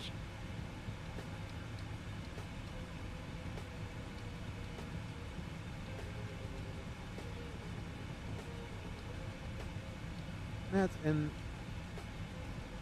mean, when I was growing up and wanting to fly, it was about reading the flying magazine and trying to understand what they were talking about before I was old enough to actually get in a flight deck and see what it was like. And I mean, that was a lot of imagination back then. Oh yeah, absolutely. I remember when I was a kid, I was really fascinated by space stories and the Apollo space program and all that goes along with that. And I remember that we had a shed out in the backyard, basically, and it had one window in it kind of facing out over the backyard. And I set up literal glass jars and little blocks of wood and everything, and those were all my controls. Yep. And looking out that window at the yard, that was my lunar module. And that was this is, all my controls here to how I'm going to land on the moon. And then one day I stayed out there for 2 hours, kind of like we're doing in the sim here, flying to Mars. I thought I could fly to Mars in a couple hours and then, to the moon in 15 or 20 minutes. So, I had those kinds of imaginative, childhood experiences. Man, I got to talk about this crap on my stream sometime. This is fun stuff.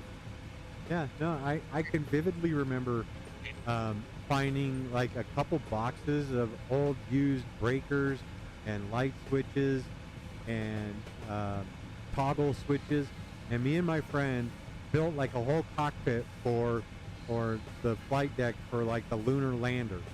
And we were like, man, we're just flicking switches, and it was literally cobbled together on like maybe one piece of old plywood, some baling wire, and we were the same thing. We're like, we're looking down on Earth right now. Yeah. Yep. Oh man. Great times, and kids today, they don't have a clue. Boy, we sound like old timers, but that's, it's about the way it is. Yeah. And I remember when I was saying, y'all just a bunch of old fogies. Yeah. Each year the old fogies get older. I know it. Yeah, they do. I'm not an old fogey. That guy's an old fogey. Tell you, this old fogey's feeling it. I can't wait till we can get this big work project done that we're doing.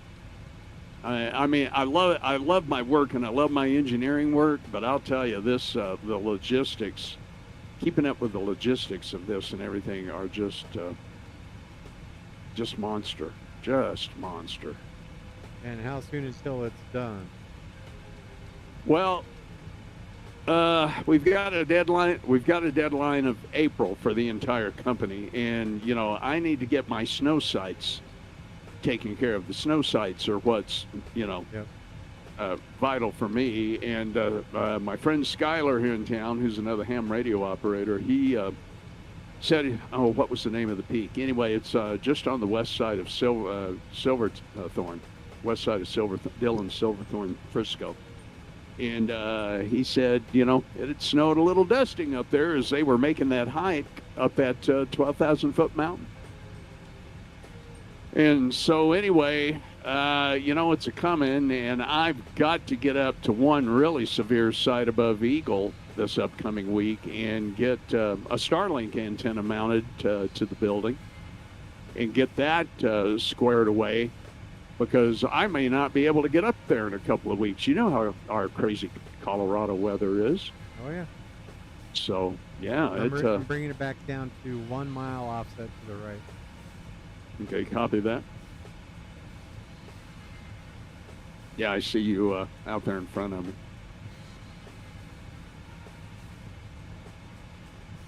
You are about 9.5 miles out in front of me and about 5 degrees to the right.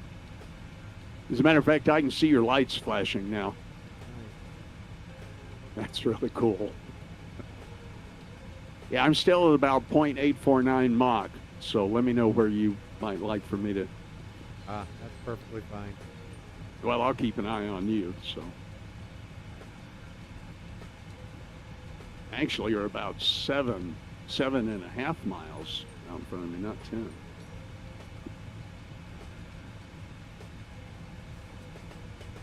Well, I can't do it this month. Okay. I can't do it this month, but next month I am going to order the WinWing Ethos to go with my MCP panel. And I really want, as well, you know, I got this this PFP from you. I really want the Airbus PFP as well. Yeah, the MiG-2.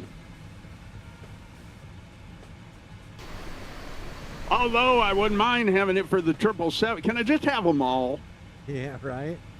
I need a rich uncle to die or something. I think we're beyond the rich uncle part. Yeah, for sure. No, I've got an uncle who's very dear to me, but as a matter of fact, he's my only uncle. However, he's not very rich, so I just soon keep him around. Somebody going to be listening to us talk about this later on your stream. That guy's screwball. Those guys are nutbags. That's fine. We're fine. That's all right.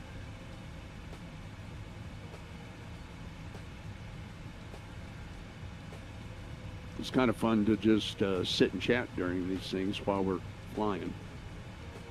Yeah, and that's what I always struggle with on cruise for, say, the long hauls. If there's nobody there, just bring stuff up. You've got the music. And I love that. Just sure.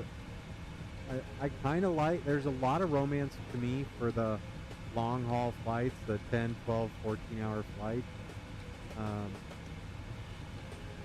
Just streaming that long and talking, there's only so much you can say to a certain extent. There is, absolutely. Well, you know, we've had some quiet spells here, and then we've had little bursts of conversation. You know, one thing that I think that it might be really fun to do is even have a bit of a talk show at cruise. Yep. You know, being from radio like I am and so on and so forth. But, yeah, you know, in a little while, too, I was just looking at our top of descent, and top of descent is 280 nautical miles away. And once we start descending, the conversation will become a little less, I'm sure. And we're about, let's see, we're about 35 minutes from top of descent, it looks like.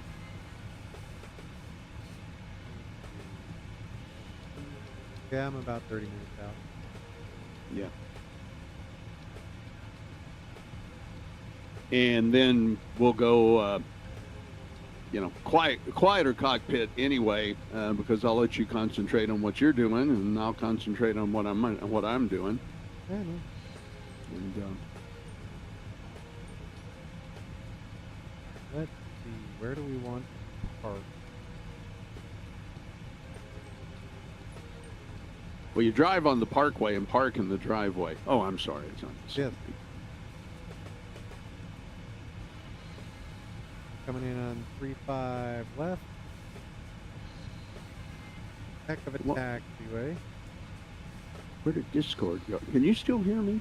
I can. Can you hear me? Yeah, I hear you just fine. I think I just quit Discord. Okay. Let me hit that. That was weird. Oh, this is the big. I'm looking at your screen. I see you scrolling around there. This is a big old airport, ain't it? Oh, yeah. Okay, I better pull it up and take a look at it too. Thinking we go to the satellite apron. Nah, I'm in an airplane. Eh, I know, keep my day job. I'm going to go to gate 131. Okay, I got to look up and see where that is. I will probably come in there beside you. Let's see. Parking stands. What gate again? So if you pull up parking stands, aprons 5, 6, 7, 8, satellite, Okay, got it. and then I'll go to 131. Okay, got it. Well, it will be my intention then to go to either 130 or 32. There we go. Got it? That's a heck of a taxi. What do you think? Oh, Terminal 1, Terminal 2.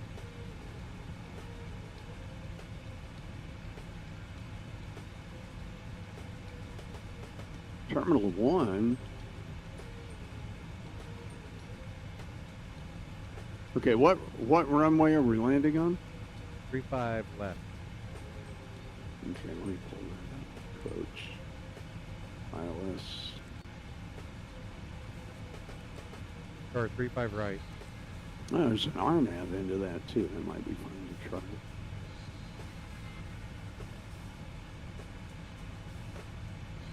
I'll just use the ILS DME Y. Thank you. 348 of course. And in.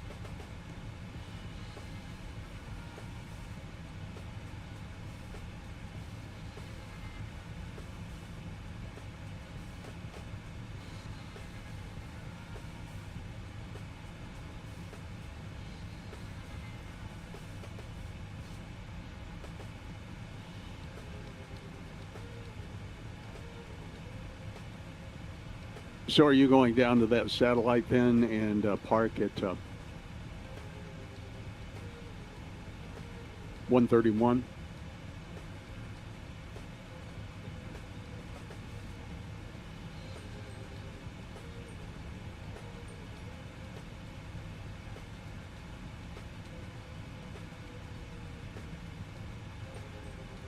Well, I mean, that should work.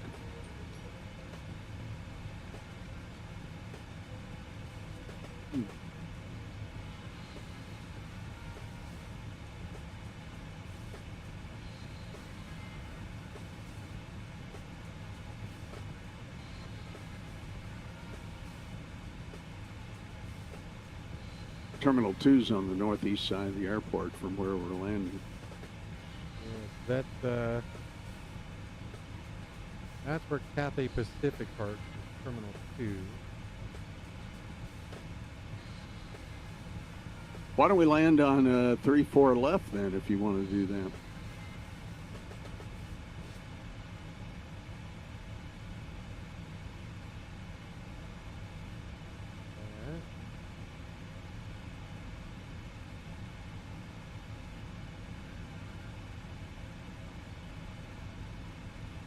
I mean, we are more than welcome. You want to switch up 3-4 left? Yeah, let's go to 3-4 left. I'll let Zulu runway 3-4 left. Got it. Mike pop the 2.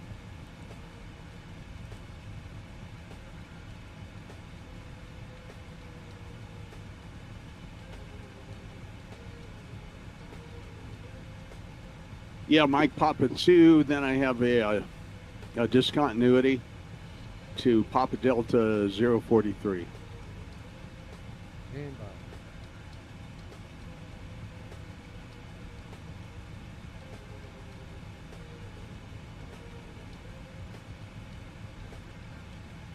Gotta remember how to look at the flight plan in this thing. Jump 92 Alpha. And I think we're good. Alright, so then you have a discontinuity. Yeah. I'm gonna look at the flight plan here and see.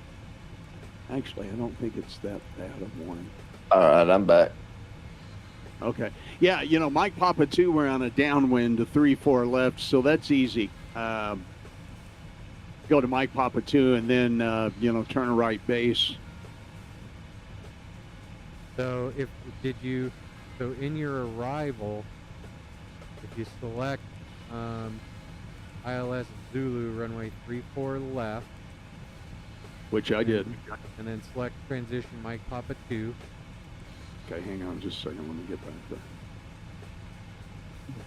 Okay, there it is. Mike Papa 2. Got it. And execute. Okay, yeah, that takes me the way we want to go. There we go. Actually, you know what we could do too is you can go Lausanne direct. You can go Lausanne direct to Mike Papa 2 and cut out that little curlicue. Ah, it'll be fun. Let's do the curlicue. I don't have a curlicue, so I got, let's see, Mike Papa 2, or Lausanne, Papa Delta 411, Mike Papa 2, Papa Foxtrot 4.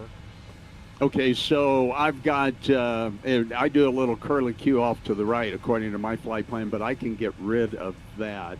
Yeah. So let me go to Lausanne. Let's see, where is Lausanne? There's Mike Papa 2.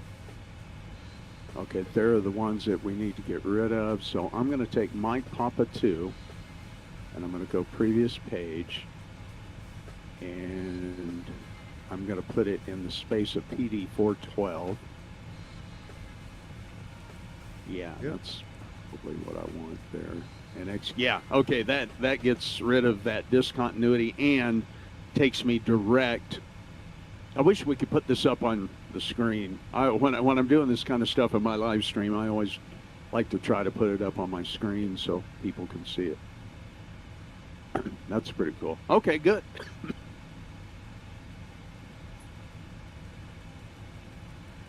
And Zach is back. He is. Hey, Zach, how's your friend Charlie out there in your neck of the woods? Who's Charlie? Oh, wait a minute. The gentleman that I met at the airport. Oh, you're talking about Ed? Ed. Charlie. Sorry, I'm flying with Charlie. I got Charlie on the brain. Yeah. How's Ed doing? He's been working.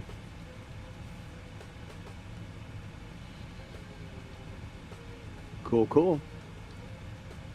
He's been working from like 1 to 10:30 at night. Oh, okay. Well, tell him I said hello. Yeah, I'm probably gonna go back down there when he's off. Okay. I don't think I'll get any videos because that runway's closed, but I'm gonna go down there anyway. What do they have it closed for, and how long do you think it'll be closed for? December 11th. Okay. Oh, we're heading out over the South China Sea. Watch out. Somebody might get mad at us. Never can tell. That's why we're Cathay and A&A. Right. Man, I tell you, I messed up. What'd you do? Well, there's a small airport beside me, Right. and they had an emergency expo. Well, first responders and fire department and rescue squad was out there. Yep. Right. And they had some army helicopters and C-17 out there. Yep. And I was sitting at the Waffle House, and I didn't go get it taken off, and I should have. It would come right in front of me. Yeah. So next year, if they bring it, I'm going out there.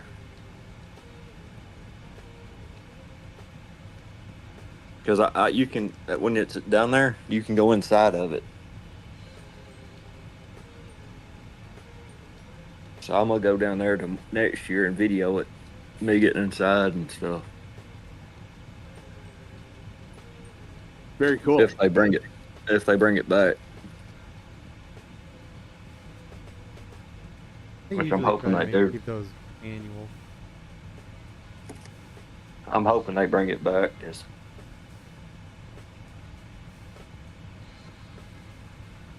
I kind of screwed up. I knew that runway was closed in Nashville, and that would be a good video of it taking off. No, that'd be cool. That'd be really cool. Yeah, I should have went down there, but oh well. Oh well. It'll be fine. What could possibly go wrong? I'll tell you what, there's a video I put up of the airplane taking off down there, and it got over 1,000 views Well, that's awesome. at that airport that I'm talking about.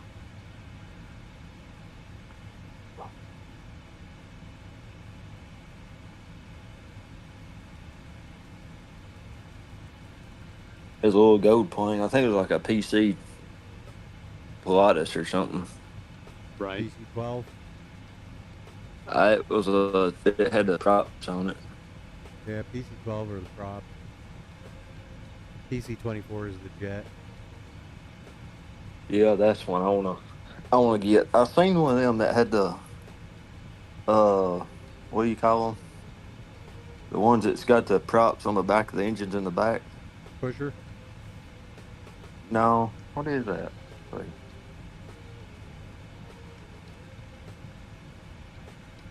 I'm gonna go check my doggies real quick, guys. I'll be Alrighty. right back.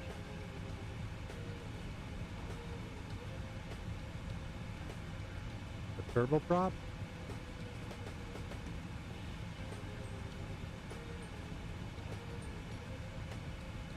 No.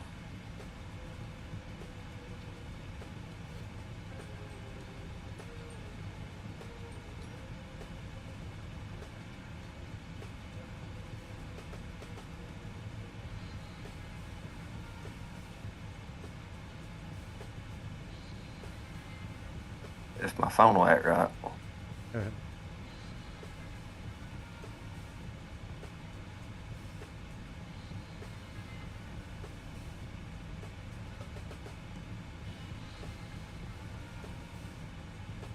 Oh my gosh, I can't think of it.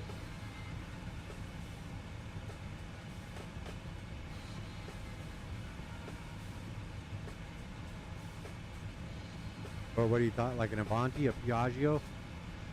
Piaggio, that's it. Piaggio Avanti 180. I think. I don't know. I know I got one of them taken off in Nashville. Yeah, that was the Avanti 180. Yeah, I just couldn't remember the dang name of it. I knew they had fans on the back or propellers on the back, but Yeah, that's a cool airplane.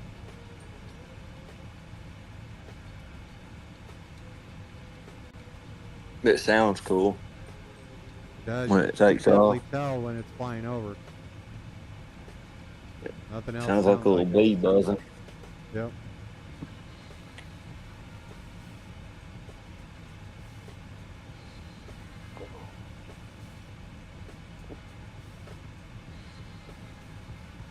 Alright, so we're going to go in here. We're going to go ahead and get our landing performance set up. Landing dispatch. Runway 34 right. Or 34 left. Import, and calculate. 143. Let's look at our in route. We can bring I our thought I brought my drink in here. I guess I did. There we go. 130 for a VRAF at flap 30. Let's go ahead and put that in. Oh no, I drank it all. That's what it was.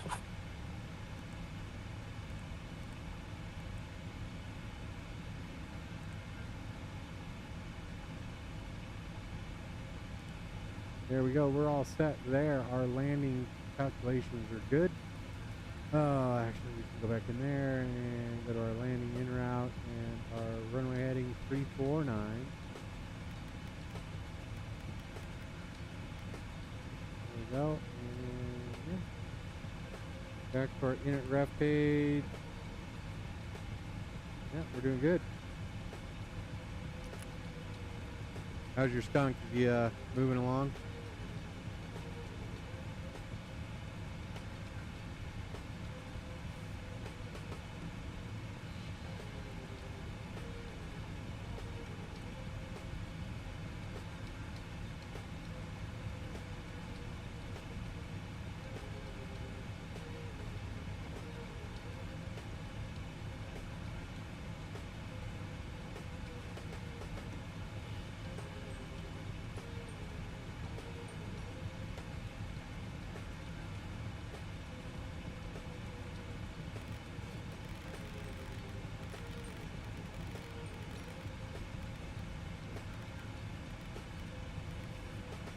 And I'm back. How's your skunk? You chilling? He wasn't out there. Huh. Somebody was calling when I left the last time. Somebody was calling me on Discord. I went out there to show him, and it wasn't there. Which, I mean, 2 cats. I was standing out on the porch when I showed y'all. Yep. Or right before I showed y'all. I don't know if it happened after or what, but there was 2 cats up there, and them dang cats took off running. I guess it was going to get after them, and they took off running. Most people would. Unlike me.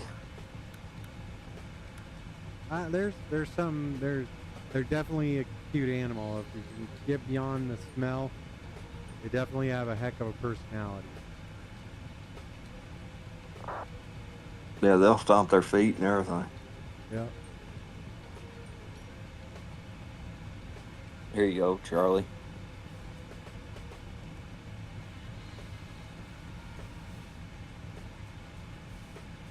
Send it. Oh, it's showing him my camera.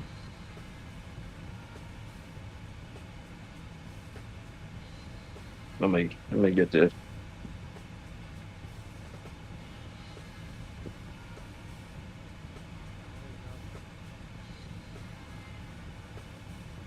Yeah.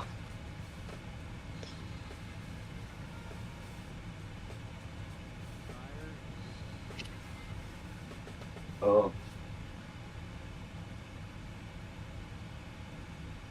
The bluebell. Well, All right, I'm back in here. Let's see. Yep, we're moseying right along. I've got you. Let's see. Let me expand this. Wow, you're only about. I'm 11 from Ponic. Yeah, you're about 3.5 miles, 3 miles. I'm almost able to make out the shape of your airplane now. I'm going to back down just a little bit. Actually, you keep going. I'm going to do a turn out to the right and then back to get behind you. You want to do that? Yep.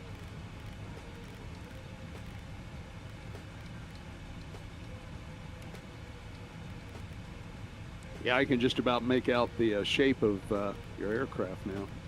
Yeah. Visual. You should jump out the side of the airplane and see if you can see me back behind you. Do they ever have controllers on out here? They do. I just checked. There wasn't anybody out there. No, there's not right now.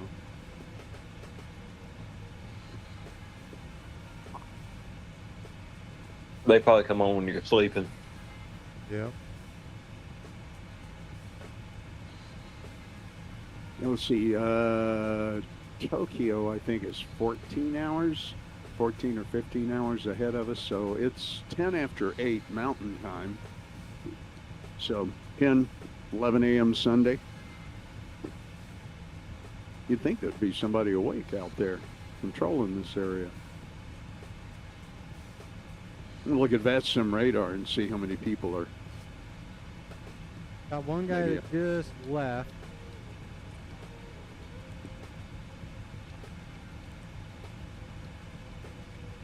Just left where?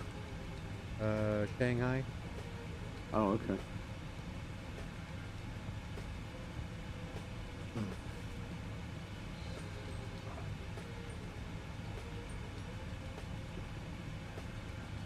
I got to plug in my phone before it goes dead. Ah, Yeah, better do that. Yeah, I see the guy who you're talking about. DKH6894. yep.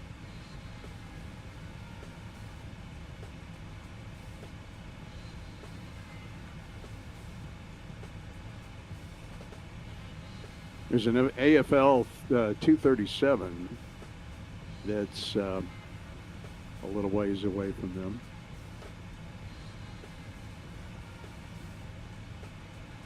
There's another YouTuber I watch. He was down in San Juan today. Or he's been down there for about 2 days or 3 days.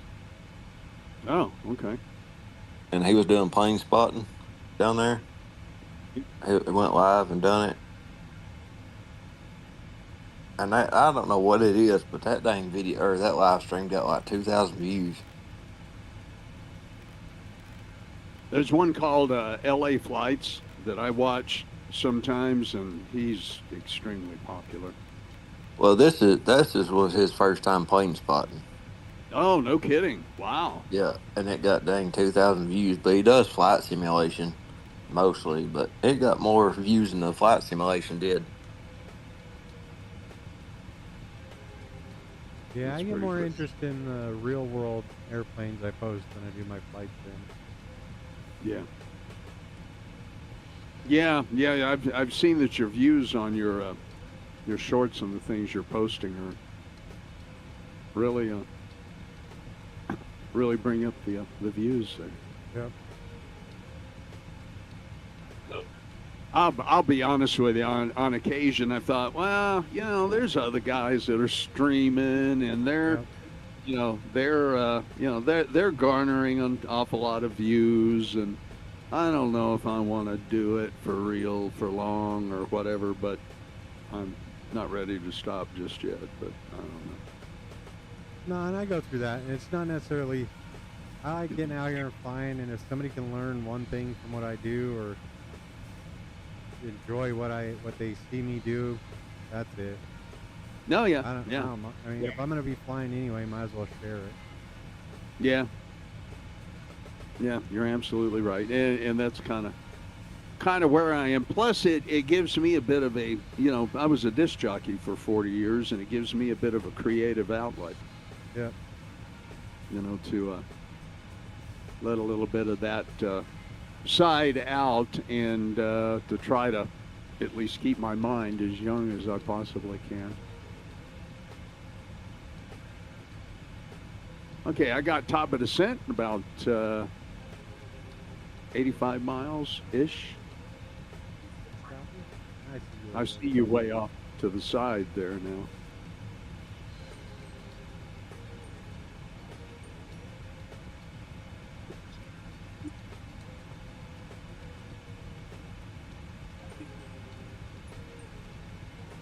Yeah, this Miami, Florida game was pretty tight.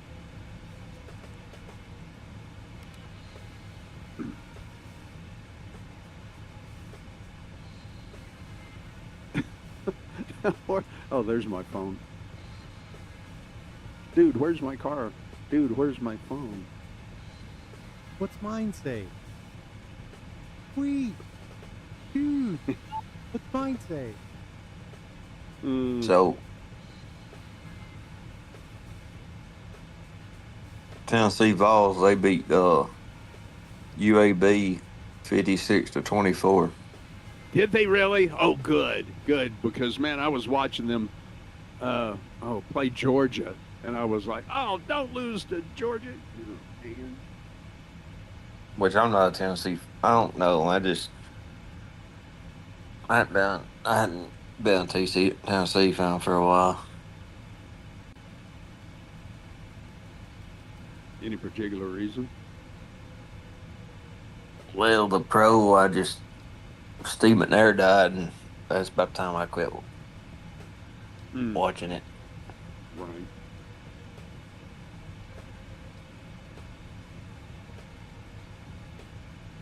Craig, I'm gonna. No, Zach, I'll send you this picture too. Send you a picture here of my flight layout tonight with the Miami Hurricanes Florida Gators game on.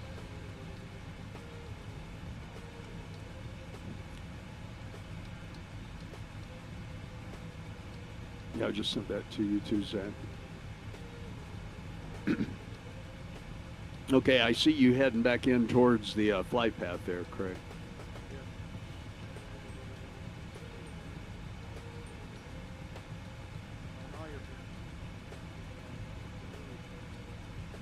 Dang, you confused me, Jack. What's that? I seen Yaesu. I thought damn Yaesu started making TVs, and then I realized, oh, that's a Vizio. Yeah, it's a Vizio. Yeah. Now I have a Yaesu radio over here on the other side of the room. I wonder how many people you could confuse if you had a sticker right over Vizio. No. Put a thing up, said Yaesu started making video or TVs. Wonder how many views that would get. No idea. We need to fix something over here.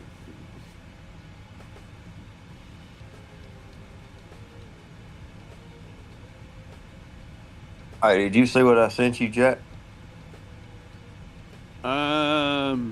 Where did The you see? 1930s. Oh yeah, the airplane. Yeah. I've saved that off. I'm going to incorporate that into a new live stream open that I'll do when I'm flying the DC-3.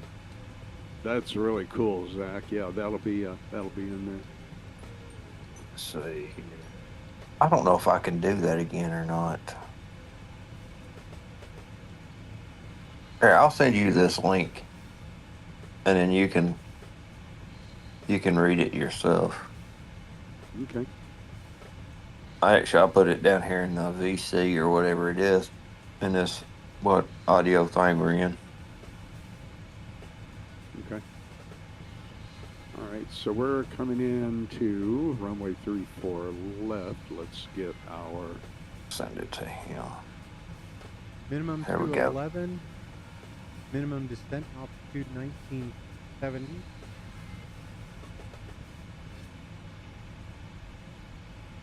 Oh, the National Airport over the years. Yeah, this is cool, Zach. They have an exhibit, I think, in the airport about that. Yeah, all this DC-3 stuff, man. I want to use this. Oh, the Tennesseans just got all kinds of crap in it there. Yeah. Wow. See, I didn't know since it was a newspaper is what it is.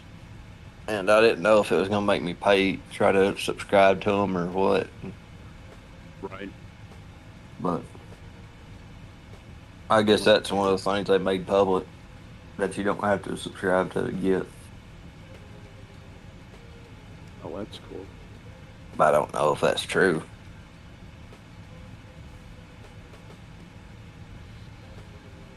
So the ILS DME for 3-4. Wait a minute, I need to go to 3-4 left.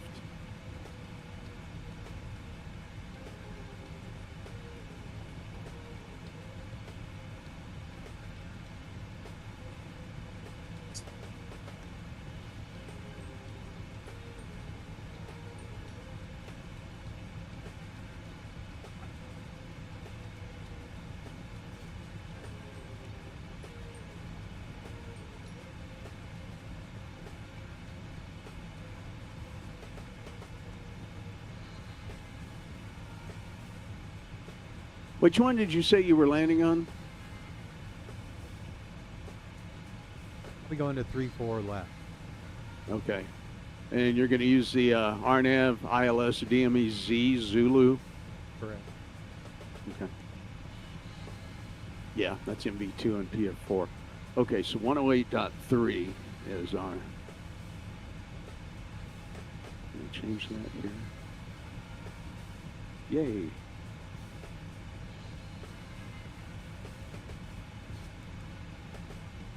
.1083, is that the ILS? Yep. Yeah. Okay, let's look on the nav radio here.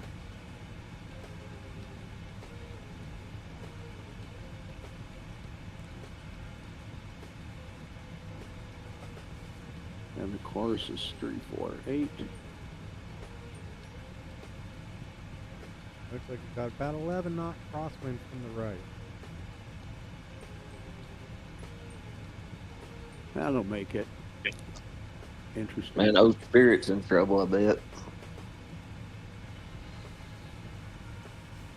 Why I'm is sorry, that? dude. He got too close to Air Force One. Oh, yeah. Oh, And then when did the controller told him to turn 20 degrees right like 4 times before Spirit ever replied back.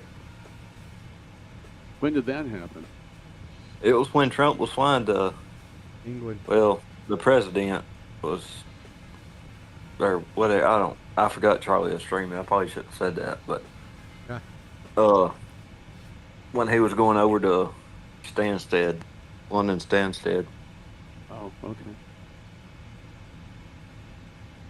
I'm sure it was an accident.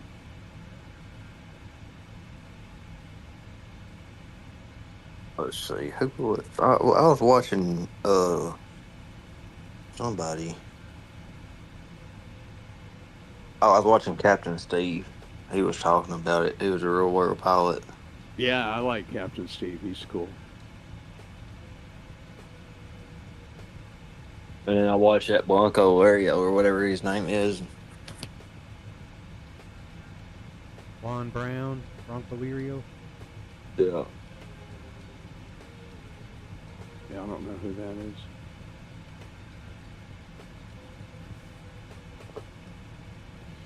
I reckon he was flying the Air Force or something.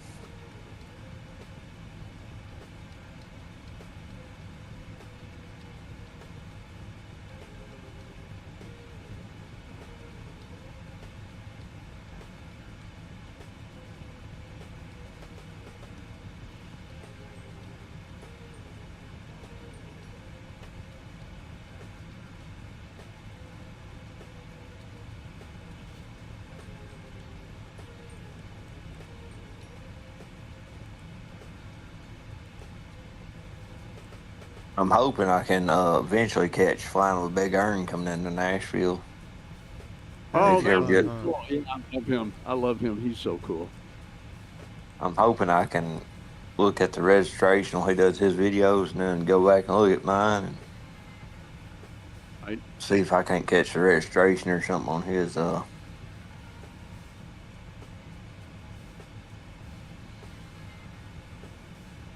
1970. It's gonna I don't be know if I've fun. ever seen him do like a Nashville run. I've seen him go to Chicago. I think I saw a video where he was in Nashville. Okay. I think. I'm not 100% sure, but I'm pretty sure. I'm fixing to tell you. You on your way down yet? 10 miles. Copy.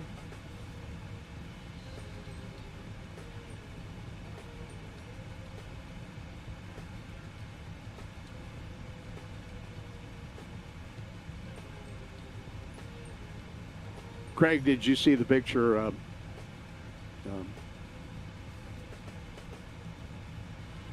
me watching the football game here? Well, I did. Oh man.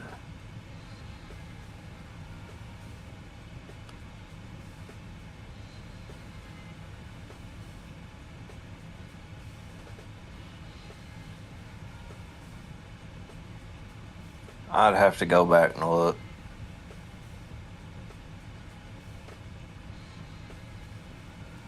Maybe I can type in this.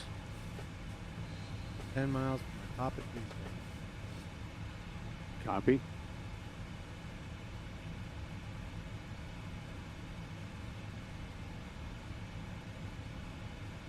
I am under 2.5, so I'm going to begin here in just a second.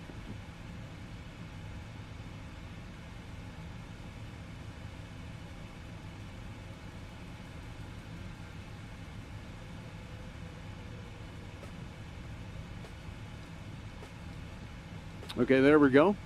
We've started down.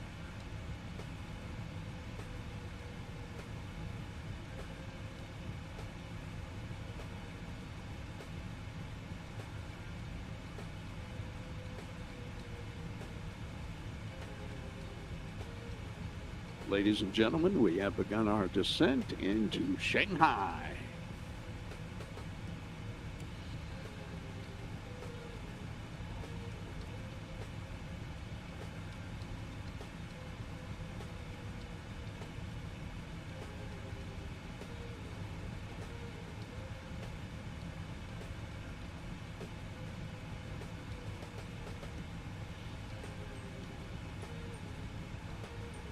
I'll tell you, man, this is just so much fun. This is just absolutely the best stuff, you know? It is. It's super enjoyable. It is. It was nice flying into Boston and going through that low vis. That was so cool. Yeah. Yeah, you know, you're right. When the weather's bad, it's more fun. Yeah. Did you see the stream last year where I flew into Tampa in the hurricane? I did not. Yeah, maybe when you get a chance to go back and review a little bit of that video, especially the landing in Tampa part. And then when I took off out of Tampa, the wind was blowing so hard down the runway that the plane totally lifted off at like, I can't remember if it was 45 or 80 knots, but the airplane just lifted off. and if you listen as I'm going into Tampa, the air traffic controller who was on, there were so many people doing it and they were not behaving, and he got irritated with it and quit. He quit the sim. He quit the sim. Logged out. Yeah. No, I was fine with one of the guys that watches me and flies. His name's Helen, and we flew to Brisbane like when they were having a typhoon. Had no idea. And, like our weather scope was like pink and white. No boy. Hey, did you fly United on that stream? I don't. Maybe. Me or I'm talking about Capn Jack. Oh. No, I don't remember. Because I've seen it says Hurricane Francine. It's Charlotte to, I think, New Orleans. Well, I don't remember. I did do a second leg Tampa to Houston that night. I remember that, but I don't remember where I originated. I see this ain't got hurricane on it. This is Tampa to Denver. I'll have to look.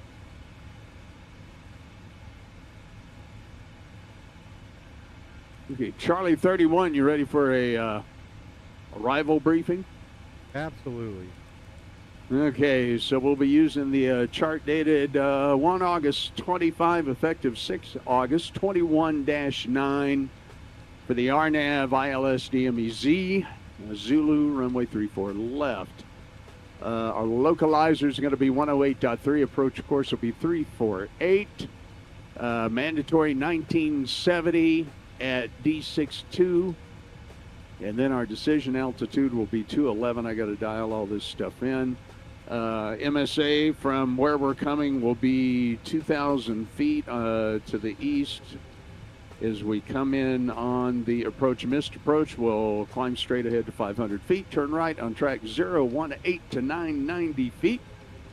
Turning right to PD 231 at 1970. Approach again or join holding and or as directed. I'm not going to worry about that too much though.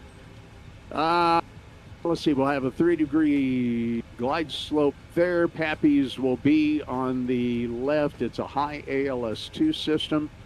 Once again, 210 knots in the turns max. We'll climb out to 500 feet on missed approach, right 018 and up to 990 feet. Our decision altitude will be 211 feet on the ILS inbound. There you go. Thank you very much. Did I And miss anything? Special note, upper left corner of the chart on the plan form, there's a do not fly below 4930 feet, presumably to avoid military something. Okay. Where is that? I don't see that. So if you look Oh, at I the got chart, it. I got it. I got it. Yeah. Okay, I see it. Yeah. Copy. Oh, very good. You just taught me something new.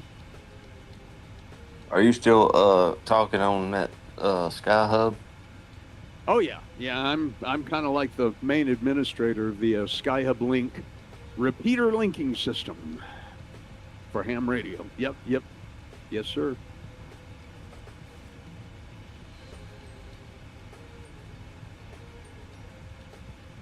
Okay, I better get my decision altitude dialed in. It's going to be 211.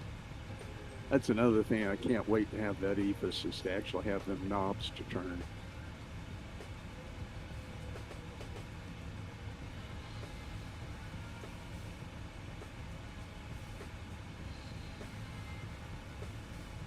Wow. Especially in the iFly Max, oh yeah. that one is really difficult to set up your EFIS.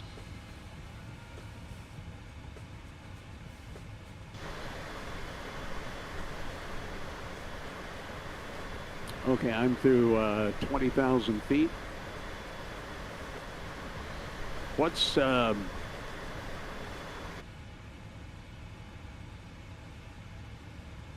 I can't think of now? 18,000 feet.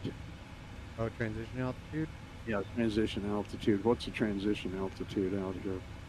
So if you look at the approach chart, Okay.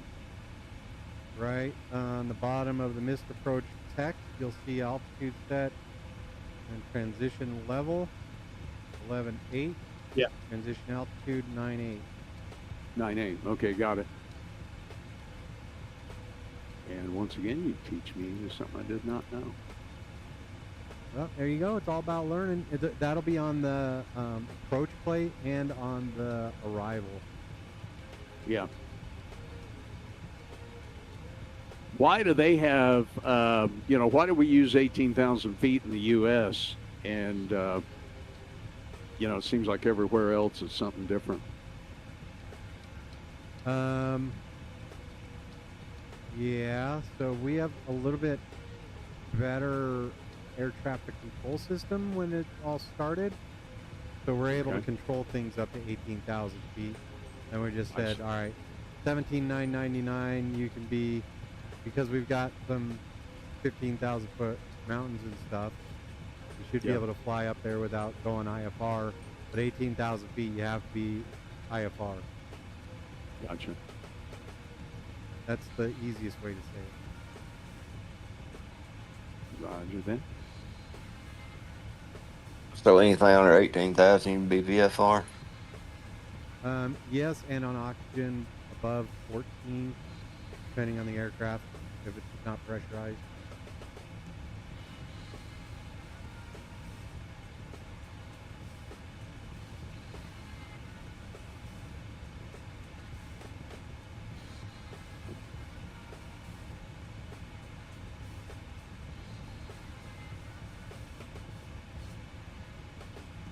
Do these other countries have 250 knots under 10,000? Yeah, I think everybody in the world has a 10,000 feet limit. Copy that. ICAO, so that's the rest of the world flies on ICAO. They do some things that are a little more common sense than maybe the FAA does, but if I'd ever get in the conversation when I lived overseas, they'd be like, well, why do Americans always drive on the wrong side of the road? I'm like, well, we don't. You do. We invented the car. Or, well, we developed the mass marketing or mass production car. I always think it's interesting, too, that, where you drive on the right-hand side of the road, like we do, the steering wheel's on the left, and opposite, in the other countries, And I've always thought that was extremely interesting that, you know, that's the way that it came out. Yep.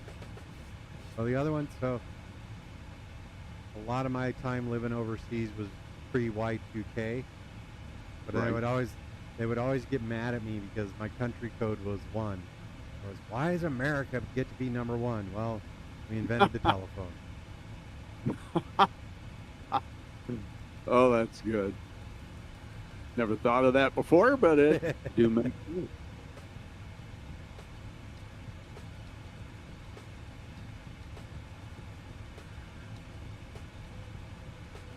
And their CTAF here is going to be 122.8 as well.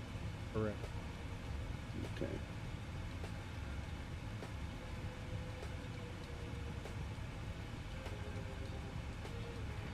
Shanghai traffic. This is a ANA 920 heavy inbound for the ILS 34 left. Or which one is it? Now I forget. Crap. I hate it when I do that. It just escapes me. 34 left. Yeah, I was right. Once again, this is ANA 920 heavy. We are inbound for the 34 left ILS via the Mike Poppet 2 transition. And descending through 11,000 feet, ANA 920 heavy.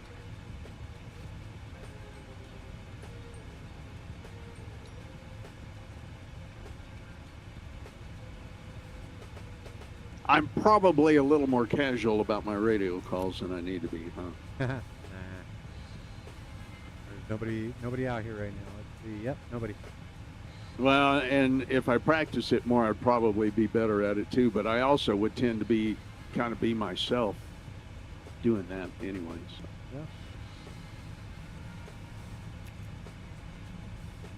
Shanghai Pudong traffic, Cathay 69, joining the ILS. Runway 34 left, about 40 miles out. Shanghai Pudong.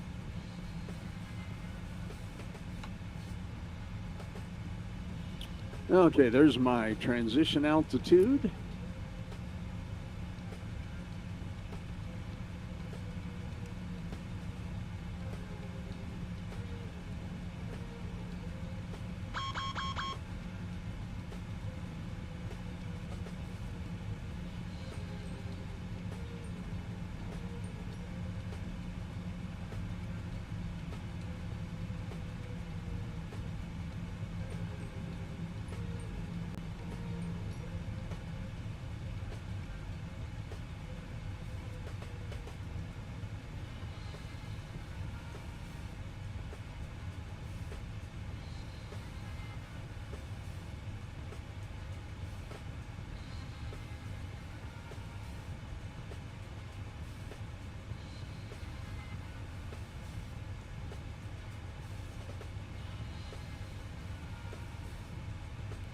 How far behind me are you? I am I'm just about ready to turn into Papa Delta 411, which you're not in. Okay. You're not going to. You're going to Mike Papa 2. So I'm about 20 miles from Mike Papa 2. Copy that.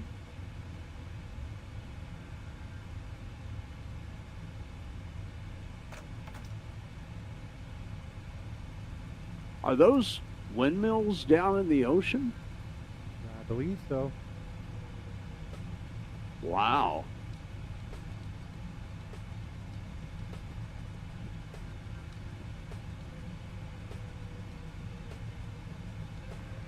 Pudong traffic, ANA 920 heavy, turning the base for runway 34 left at Mike Papa 2. Wow, I didn't know they had that kind of thing. That's wild. How do they put those? I wonder how shallow that water is.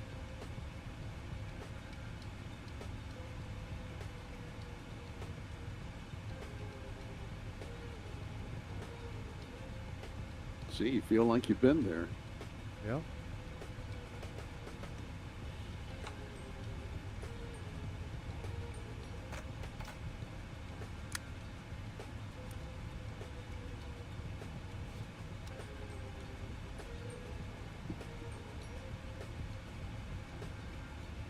ZSPD.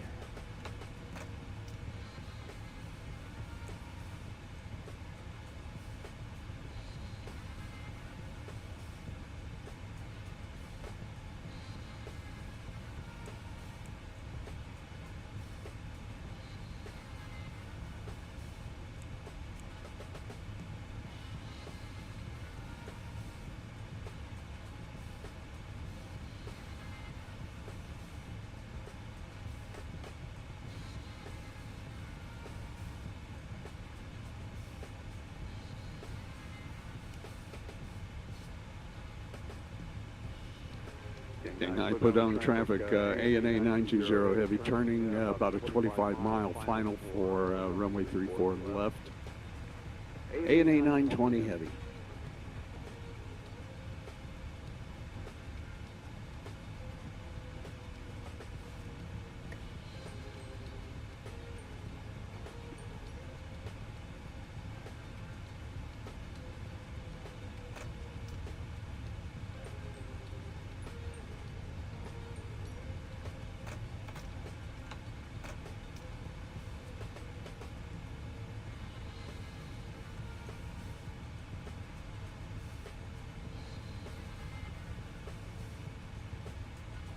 Okay, got the airfield in sight.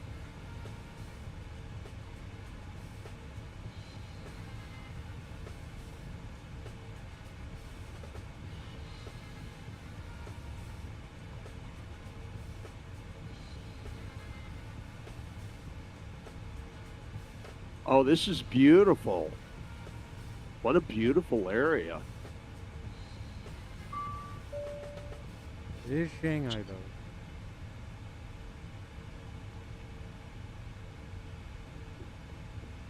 What does that mean? Oh, Shanghai, Beijing have all like the pollution. Okay, they're not modeling that in the sim, huh? Not today, they're not. It'd be IFR. Yep.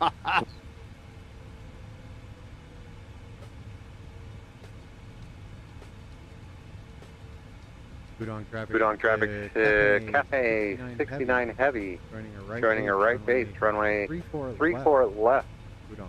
Pudong.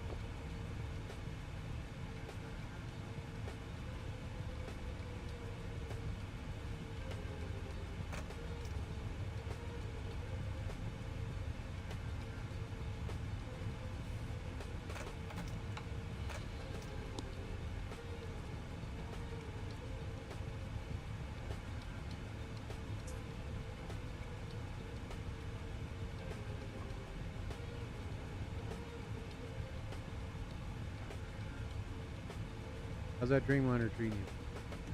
Very nice. She's a good ship. Good ship.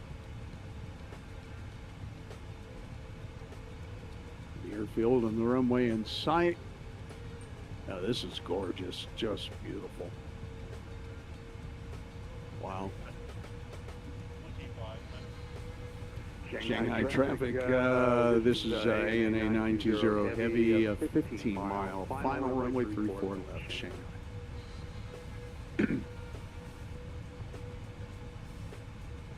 Like quite a highway system there. Oh, yeah.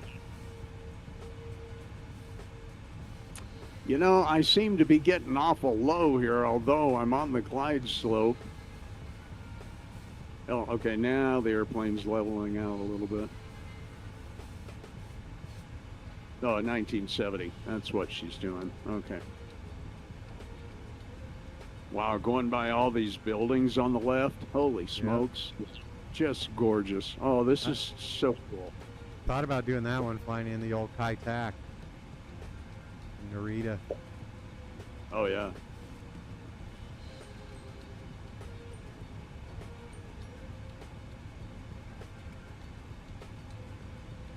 Pudong traffic, Cathay 69 heavy, turning final for the ILS, runway 34 left, Pudong.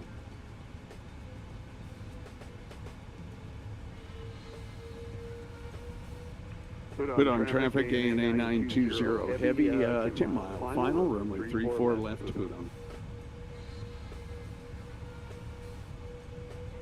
Okay, we can go ahead and arm the approach.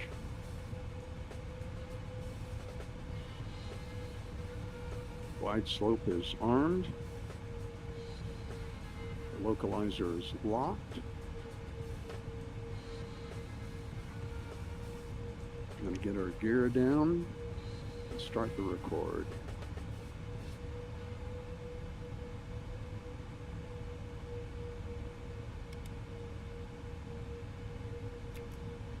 Thanks, man.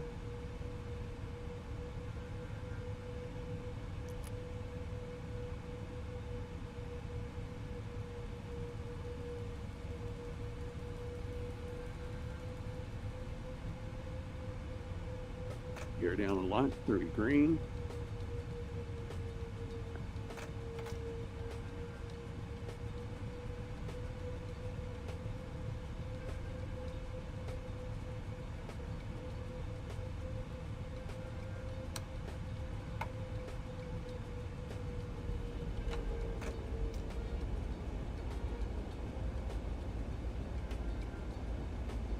Roll out and flare are armed.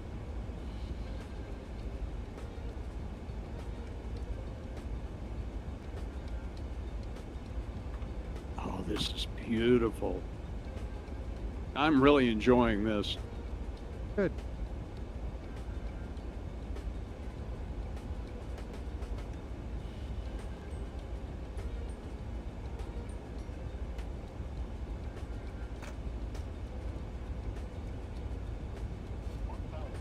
Thousand feet, stabilized approach. Missed approach altitude is set.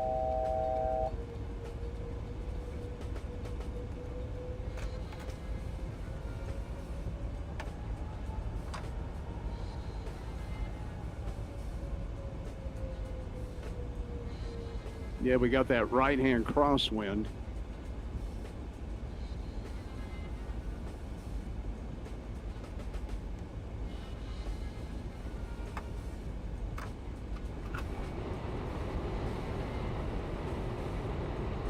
Radio altimeter.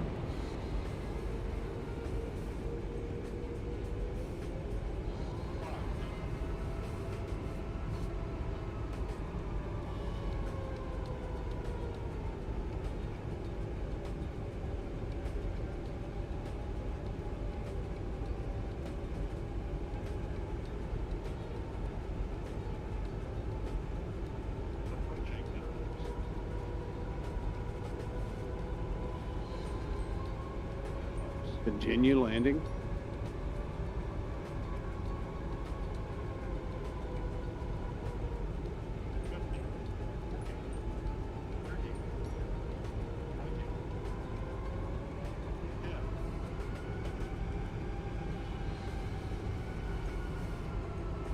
Reversers.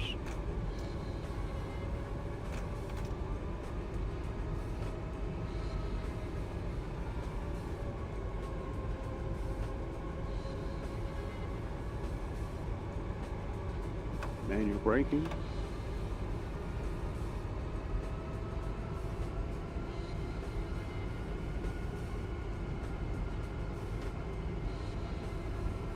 Okay, Shanghai, Pudong traffic, ANA 920 heavy. We are clear of runway 34 left and proceeding to gates.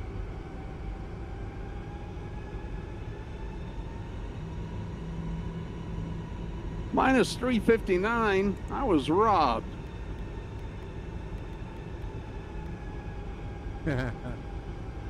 That was a good landing. That was a really good landing, and you know, I've been in Pudong traffic, Cathay 69 heavy, 10 mile final, fully established ILS, runway 34 left, Pudong. You know, I've been landing heavy in this airplane, though. I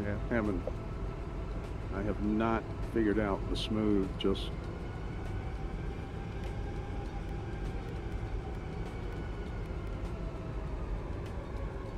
That's about like my plate, always heavy.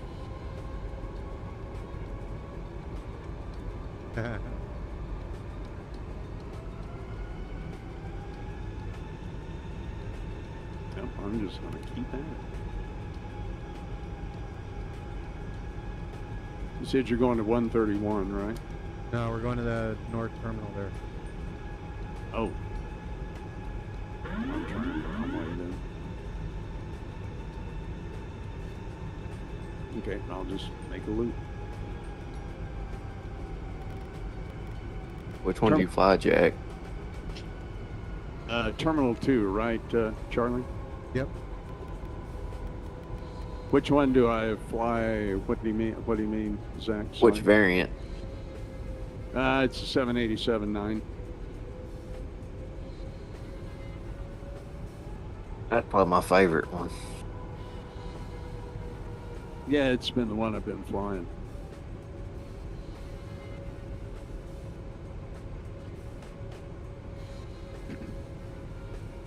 I want to try to watch. I'm about 5 Sure. miles out now. Okay. I'm going to hold. Actually, no, I've got time to get around.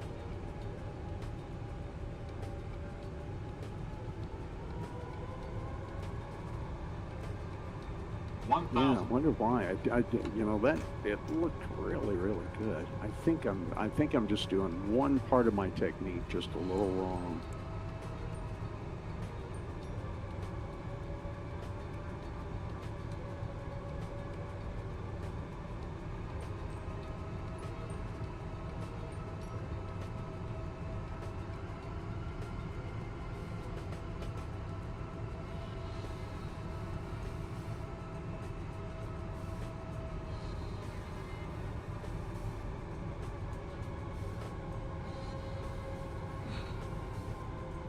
There's another aircraft getting ready to leave out of here too.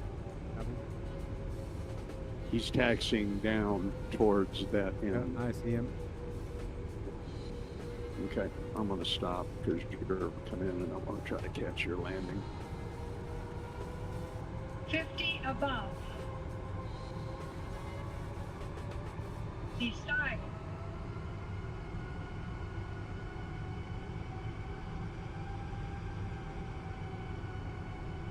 $100.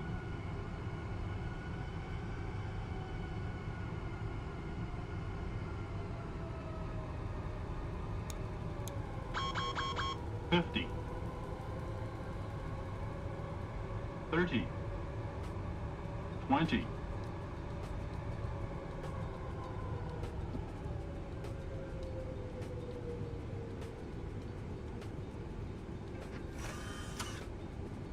$230 on that one. Lovely. Nicely done. You should see me over to your left. I saw you there.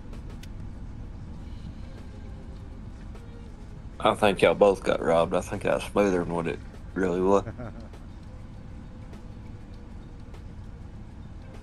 Pudong traffic, Cathay 69 heavy, clear runway 34 left at Fox 4. Taxiing to the gate. Pudong. Yeah, that was smoother.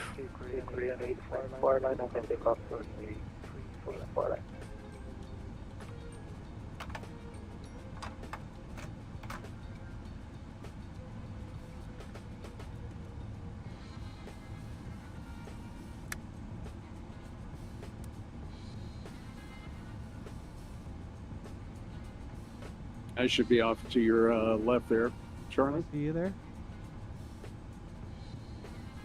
I see you there, big fella. I see you there, little fella.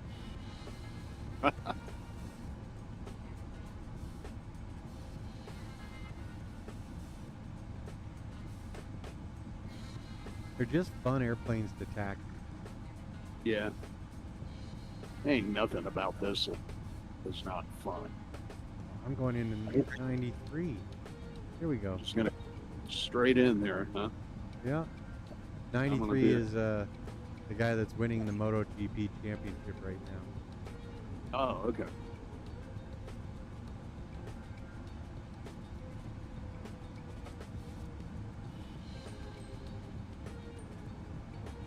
Well, I'm just gonna pull in there beside you. Absolutely. Figure out where I'm going.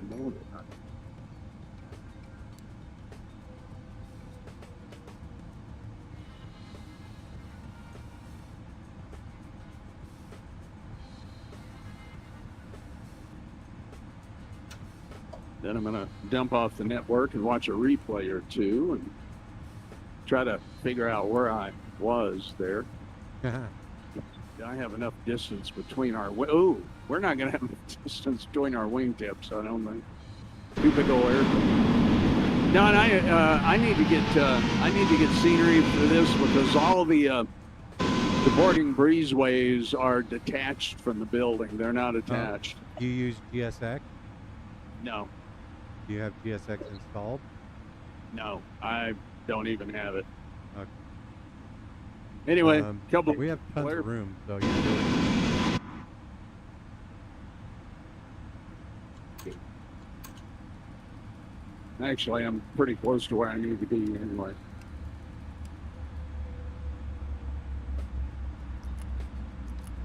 Good job, man. Good show. Good flying, man. I appreciate you flying tonight, man. Oh, yeah. Thanks for having me. Thanks for the invite and for being part of your live stream. Anytime. That's cool. That is cool.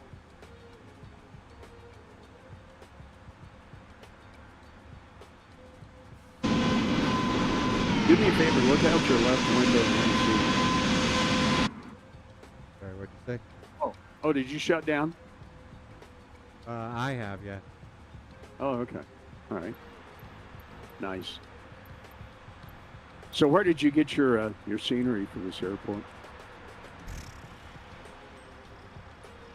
I don't know. This, maybe Orbix. Okay. Yeah, I think maybe Orbix. Okay. I'll have to go back and see. I'm going to hit a replay here, so I'm going to see why it looks like I got such a... I wonder if I'm cutting my throttle too quickly. Landing here. Landing here. Landing here. Landing here. Let's go ahead and get in here. Dump my nose up. Oh, you know what? I think I pitched my nose up. Well, let's see. We're holding. We're holding. We're holding. Well, I certainly dropped the nose of the aircraft onto the front wheel, but right on the center line, man. That was a great center. You know, CFI always says, fight for the center line. Don't worry about the landing rate. Yep. Landing gear is meant to absorb your landing to a certain point, as long as you're not coming in like Josh. Yeah. There was, man, I held my nose just fine. Was adjusting there just fine. Watching it come down. Yeah, it gave a little bump there, but you know, the nice thing is it didn't stutter on landing, but I was dead center line. I'm happy with that. Good deal, man. Yeah, fight for the center line. The smoothness will come later. Well, I've been doing this long enough. I should be a little smoother at this point. But you know, the thing is, in the smaller aircraft, I am a lot of times. Had a -121 in the DC-3 today. A little bounce there, but you know, the DC-3s will do that. Is that just your second time flying the 787? No, I've actually probably got at least 10, 15 flights in it now. But that's your first time flying it on a string. That was your first time flying on a string, wasn't it? No, second. I was doing it on my live stream yesterday, but YouTube was getting pissed off at me for the music I was playing. I don't know what's going on with computers yesterday. It wasn't a good day for computers overall. Yeah, you were having some problems too. All right, ladies and gentlemen, that's going to do it for us. We're here in Shanghai. We're going to go grab some food, head over to the hotel and grab a good night's rest. I want to thank you guys for flying along with me. I want to thank Capn Jack for joining me on the flight in real life. Same with Aviation Geek joining us on the Discord chat. We are parked up and we are going to get this aircraft shut down. What are you doing tomorrow, Craig? Now that we're off stream. Do you want me to say your name on stream? I think I did that a couple of times. I am so sorry. It doesn't matter. It does not matter. wasn't sure if you were horribly worried about it or not, but. Well, my name's Jack, so it's easy to say Jack. There you go, Capn Jack. It works for me. How's Turtle doing? How's Turtle's fighting the good fight. He's still enjoying life to a certain extent, so he's still holding on. Good. All right, ladies and gentlemen, that's going to do it for our stream. We're going to go ahead and close this one out. Thanks for flying with us. Well, give him a pet and a rub for me.